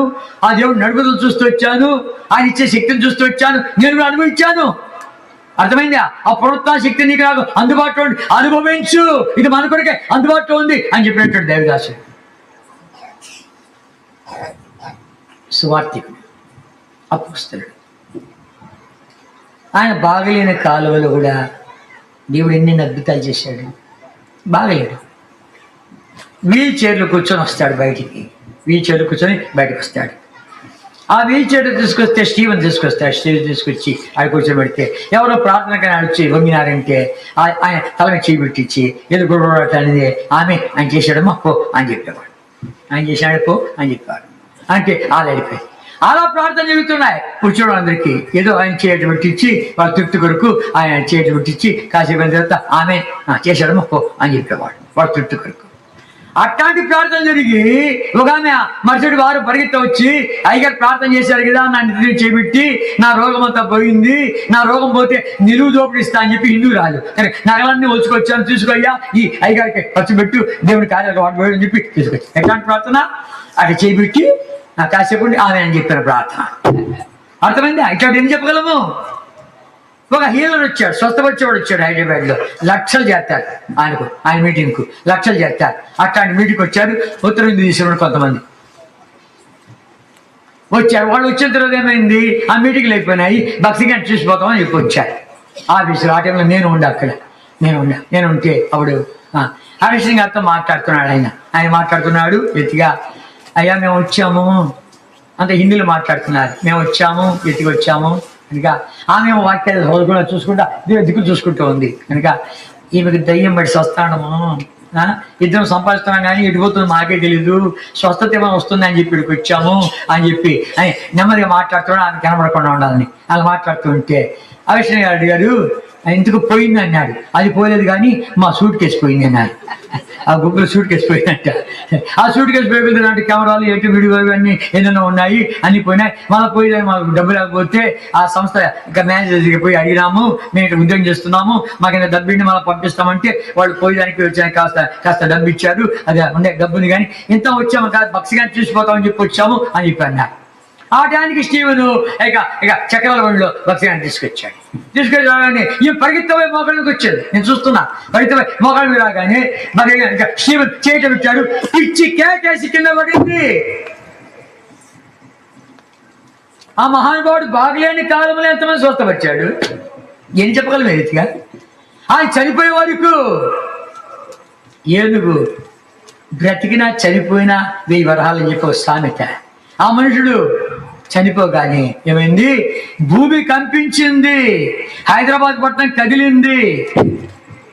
సమాధి కార్యాలకు లక్షలు వచ్చారు, ట్రాఫిక్ జామ్ 6 లక్షల మంది అని చెప్పారు అంచనా. 6 లక్షల మంది వచ్చారు. అంత పెద్ద గుంపు పట్టణంలో ఎప్పుడు లేదంట. చంద్రబాబు నాయుడు అన్నాడు, నా పట్టణంలో ఇంత గొప్ప దేవుడు ఉన్నాడా నాకు తెలియదంటే కదా. ఎంతో మందికి తెలియదు. 14 ఏళ్ళు పడకలో ఉంది, 14 ఏళ్ళు పడకలో ఉండే, ఎంతోమంది తెలియదు. కనుక ఆ దైవజనుడు నా చెంతకు వస్తున్నాడని చెప్పి ఆయన కనపరచాలని ఉద్దేశంతో ఆ దేవుడు సూర్యుడు చుట్టూ పెద్ద ధనస్సు తెచ్చుకొచ్చాడు. ఆ మనుషుడు పేపర్లు రాశాడు, సైంటిస్టులు రాశారు, it is very rare phenomena, we don't what it is అన్నారు. ఇది అరుదుగా వచ్చేది కద్దు కానీ అదేంటో మేము చెప్పలేకపోతున్నాం అన్నారు. వాడికని తెలుసును దైవజనుడు ఆ దేవుడు కనపరచాలని కోరి సూర్యుడు చుట్టూ పెద్ద ధనస్సు ఏర్పాటు చేస్తూ వచ్చాడు. అర్థమైందా? ఆ దైవజనుడి పేరు చెప్పుకొని మనం బతుకుతున్నాము. మేము భక్సింగ్ గారి గుంపుని బతుకుతున్నాము. ఏమో కొంచెమైనా రవంతన అందుకుందా, మనకు రవంతన అబ్బిందా, కొంచెమైనా అబ్బిందా? ఈ చీలికలు అయిపోతూ, గందరగోళం అయిపోతూ, కోటికలు అయిపోతూ, తెగలు అయిపోతున్నటువంటి సస్తున్నామే. ఏవా ఈ రాత్రి నాతో మాట్లాడుతున్నా, నేను ఒక మంచి తీర్మానం చేసుకొని కోరుతున్నానని చెప్పి మీకు చెప్తాను. నేను ఒక మంచి తీర్మానం చేసుకొని కోరుతున్నాను ప్రభా అని చెప్పి ఏ విషయంలో దేవుడు మాట్లాడినాడా? నీ విశ్వాస జీవితం విషయమే వేలు పెట్టాడా? నీ ప్రార్థన జీవితం విషయమే వేలు పెట్టాడా? నీ డబ్బు విషయమే దేవుడు వేలు పెట్టాడా? క్షమించే విషయంలో, క్షమాపణ విషయంలో ఏమైనా మాట్లాడుతున్నాడా?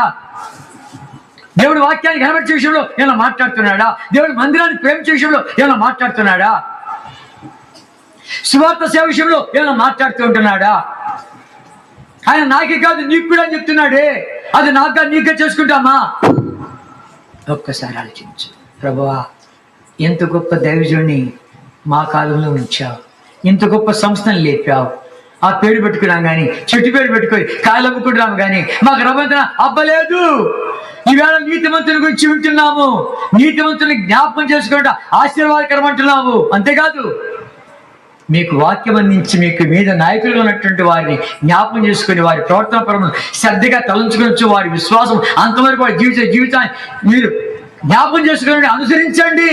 హెబ్రీ 13:8 యేసుక్రీస్తు నిన్న నేడు అవును యుగములు ఒకటైతే ఉన్నాడు. ఆ ప్రభు ఒకటైతే ఉన్నాడు. అలనాటి దేవుడే నేడు ఉన్నాడు. ఎన్నో విషయాల్లో భక్తి గారి దేవా నాకు సహాయపడడం అంటే సహాయపడ్డాడు.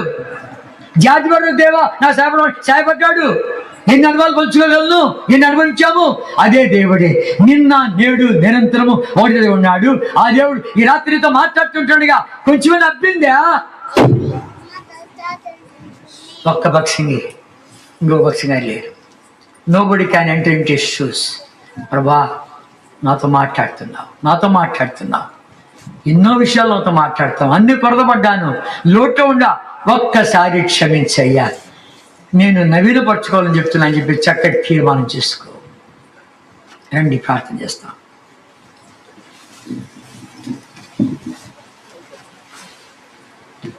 అలాగే కళ్ళు మూసుకోండి.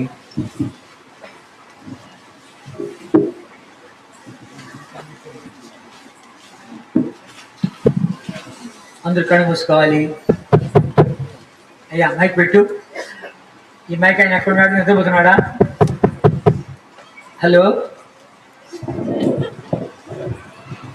అందరు కళ్ళు మూసుకోండి. వచ్చేస్తుంది అవకాశం, మరి నాకు అవకాశం దొరకదేమో. ప్రభు నాతో మాట్లాడుతున్నావు,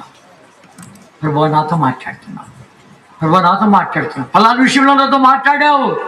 చక్కటి తీర్మానం చేసుకుంటా, దైవజనుడిని జ్ఞాపకం చేసుకుంటా. ఆశీర్వాదం నా జీవితానికి ఆశీర్వాదం రావాలని కోరుతున్నా. ఇక్కడి నుంచి ఆశీర్వాదం తీసుకొని వెళ్ళాలని కోరుతున్నా. ప్రభా ఈ ప్రపంచంలో అలాంటి దైవజనుడు వాడు లేదు, రాలేకపోయినాడు. ప్రభా నాకు రవ్వంతైనా అబ్బకపోతే ఎట్లా, నేను రవ్వంతైనా అనుసరించకపోతే ఎట్లా? వాళ్ళు అంతవరకు జీవితాన్ని వారి విశ్వాసాన్ని నేను అనుసరించకపోతే ఎందుకు నా బ్రతుకు? వాళ్ళని ప్రేమించి సిలెత్తుకున్నారే, నేను సిలెత్తుకోకపోతే ఎందుకు నాకు? ప్రభా ఒక్కసారి క్షమించు,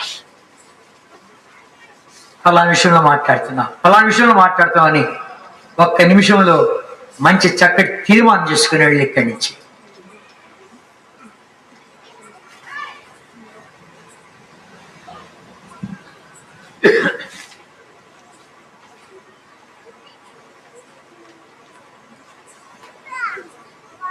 ప్రేమల తండ్రి, పరిశుద్ధ దేవ, జీవుల మనైనా తిరిగి మీ ప్రియ పాదం చెంత ప్రభు రక్షణ యేసుక్రీస్తు వారికి శ్రేష్టమైన ఘనమైన నామం పెట్టారు అనుగ్రహించే దివ్యత్వానికి స్తోత్రాలు. ప్రభా ఏదో రవ్వంతా నేను చెప్పాను, గొప్ప దైవజనులు ఉన్నారు, ఆయనతో తిరిగిన వాళ్ళు ఉన్నారు, అనేక అనుభవాలు కలిగిన వాళ్ళు ఉన్నారు. వాళ్ళు చెప్తే ఇంకా ఎంతో మెరుగు పెట్టబడతాము. ఎన్నో అనుభవాలు, ఒకటి కాదు రెండు కాదు, అనుభవించినటువంటి పుస్తకాలు ఎన్నో ఉన్నాయి. ప్రభువా ఇంకా ఇవన్నీ ఎరుక చేయి, కనికరించు, కాపాడు. మా మధ్యలో చక్కటి తీర్మానం చేసుకుంటుండగా ఆ తీర్మానాల మీద ముద్రవే మా బ్రతుకులకు ఆధ్యాత్మిక జీవితానికి మెరుగుపెట్టు. ప్రభా మా జీవితాల ద్వారా నీకు తృప్తి, సంతోషం, ఆనందము కల్పించు. ప్రభు దయచి రాజా మాతో మాట్లాడుతున్నావు, చక్కటి తీర్మానం చేసుకుంటున్నారు. వాటి మీద ముద్రవే శత్రు దొంగిలించకుండా కాపాడి భద్రపరిచి నడిపించి మహిపోమని ఘనత, మహిమ, స్తుతి, ప్రభావం నీకు ఆరోపిస్తూ మా ప్రభురక్షణ యేసుక్రీస్తు వారి అతి శ్రేష్టమైన ఘనమైన నామం పేట ప్రార్థించి వేడుకుంటున్నాము తండ్రి. ఆమేన్.